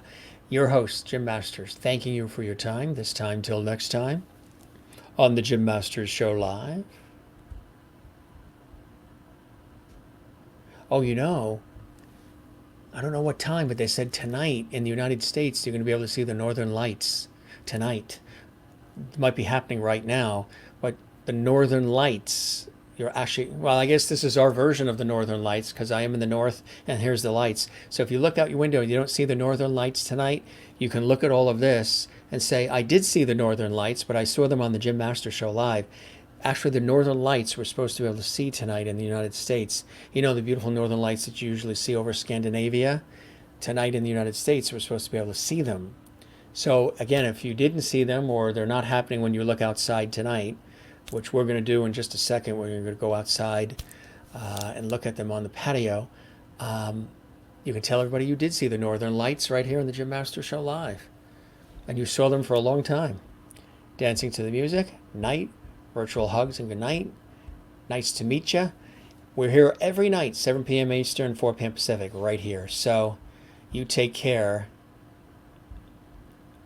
The Aurora Borealis is gorgeous. I agree. I agree. You live in the city. Get on your roof. Too cloudy for Renee. Well, you're already in bed, so I don't know. You're enjoying the Zen lights. All right, gang. We are going to really say goodnight now officially. We're going to say goodnight. We're going to say take care. Keep spreading the word. We're having a good time here. And that's about it. These shows are like 2-hour concerts or something. God. Northern Lights. That is what's happening in your show. Good night, Jim. Going out to look. Love to you for everything you do. Love, Francis. Thank you very much, Francis. Love the comments. Very beautiful. I'll be back. Like Schwarzenegger said, right? I'll be back. Thank you. I love hearing that. I know, you're in bed. Climb out of your window on your roof and look at the Northern Lights. But you don't need to. You already saw them here on our show. All right, gang, we're going to wrap up. Popsicle time. We'll see you tomorrow. So we're on 7 p.m. tomorrow. We're going to try to wrap the show before 9 tomorrow. Great show tomorrow we have in store, but we're going to try to wrap before 9 because the debates are on. And everybody, I think, in the United States, if not around the world, will be watching that. You have a good night. Glad you like the scenery and the colors and the visual nature of our set with the other lights off. Happy to please you with that. And we're going to wrap. 2 hours and 50 minutes. Whew, you guys can talk. One more. You're 3 stories high. Jen, not so zen, climbing on the roof to look at the Northern Lights. Stay in bed. You're comfy and safe. Stay in bed. All right, gang. Thanks for being with us. Another fantastic show. Knocked it out of the park with all of you here and our great guest, Michael Longoria. All right. Thanks for being with us and making the show so extra special by tuning in every night and telling your friends and family about the show. We really do, here at the Jim Master Show Live, completely and totally appreciate that and appreciate all of you watching on YouTube, Facebook, Periscope, Twitch. Love it. Don't forget to subscribe to the YouTube channel at Jim Masters TV and share it. We would love that.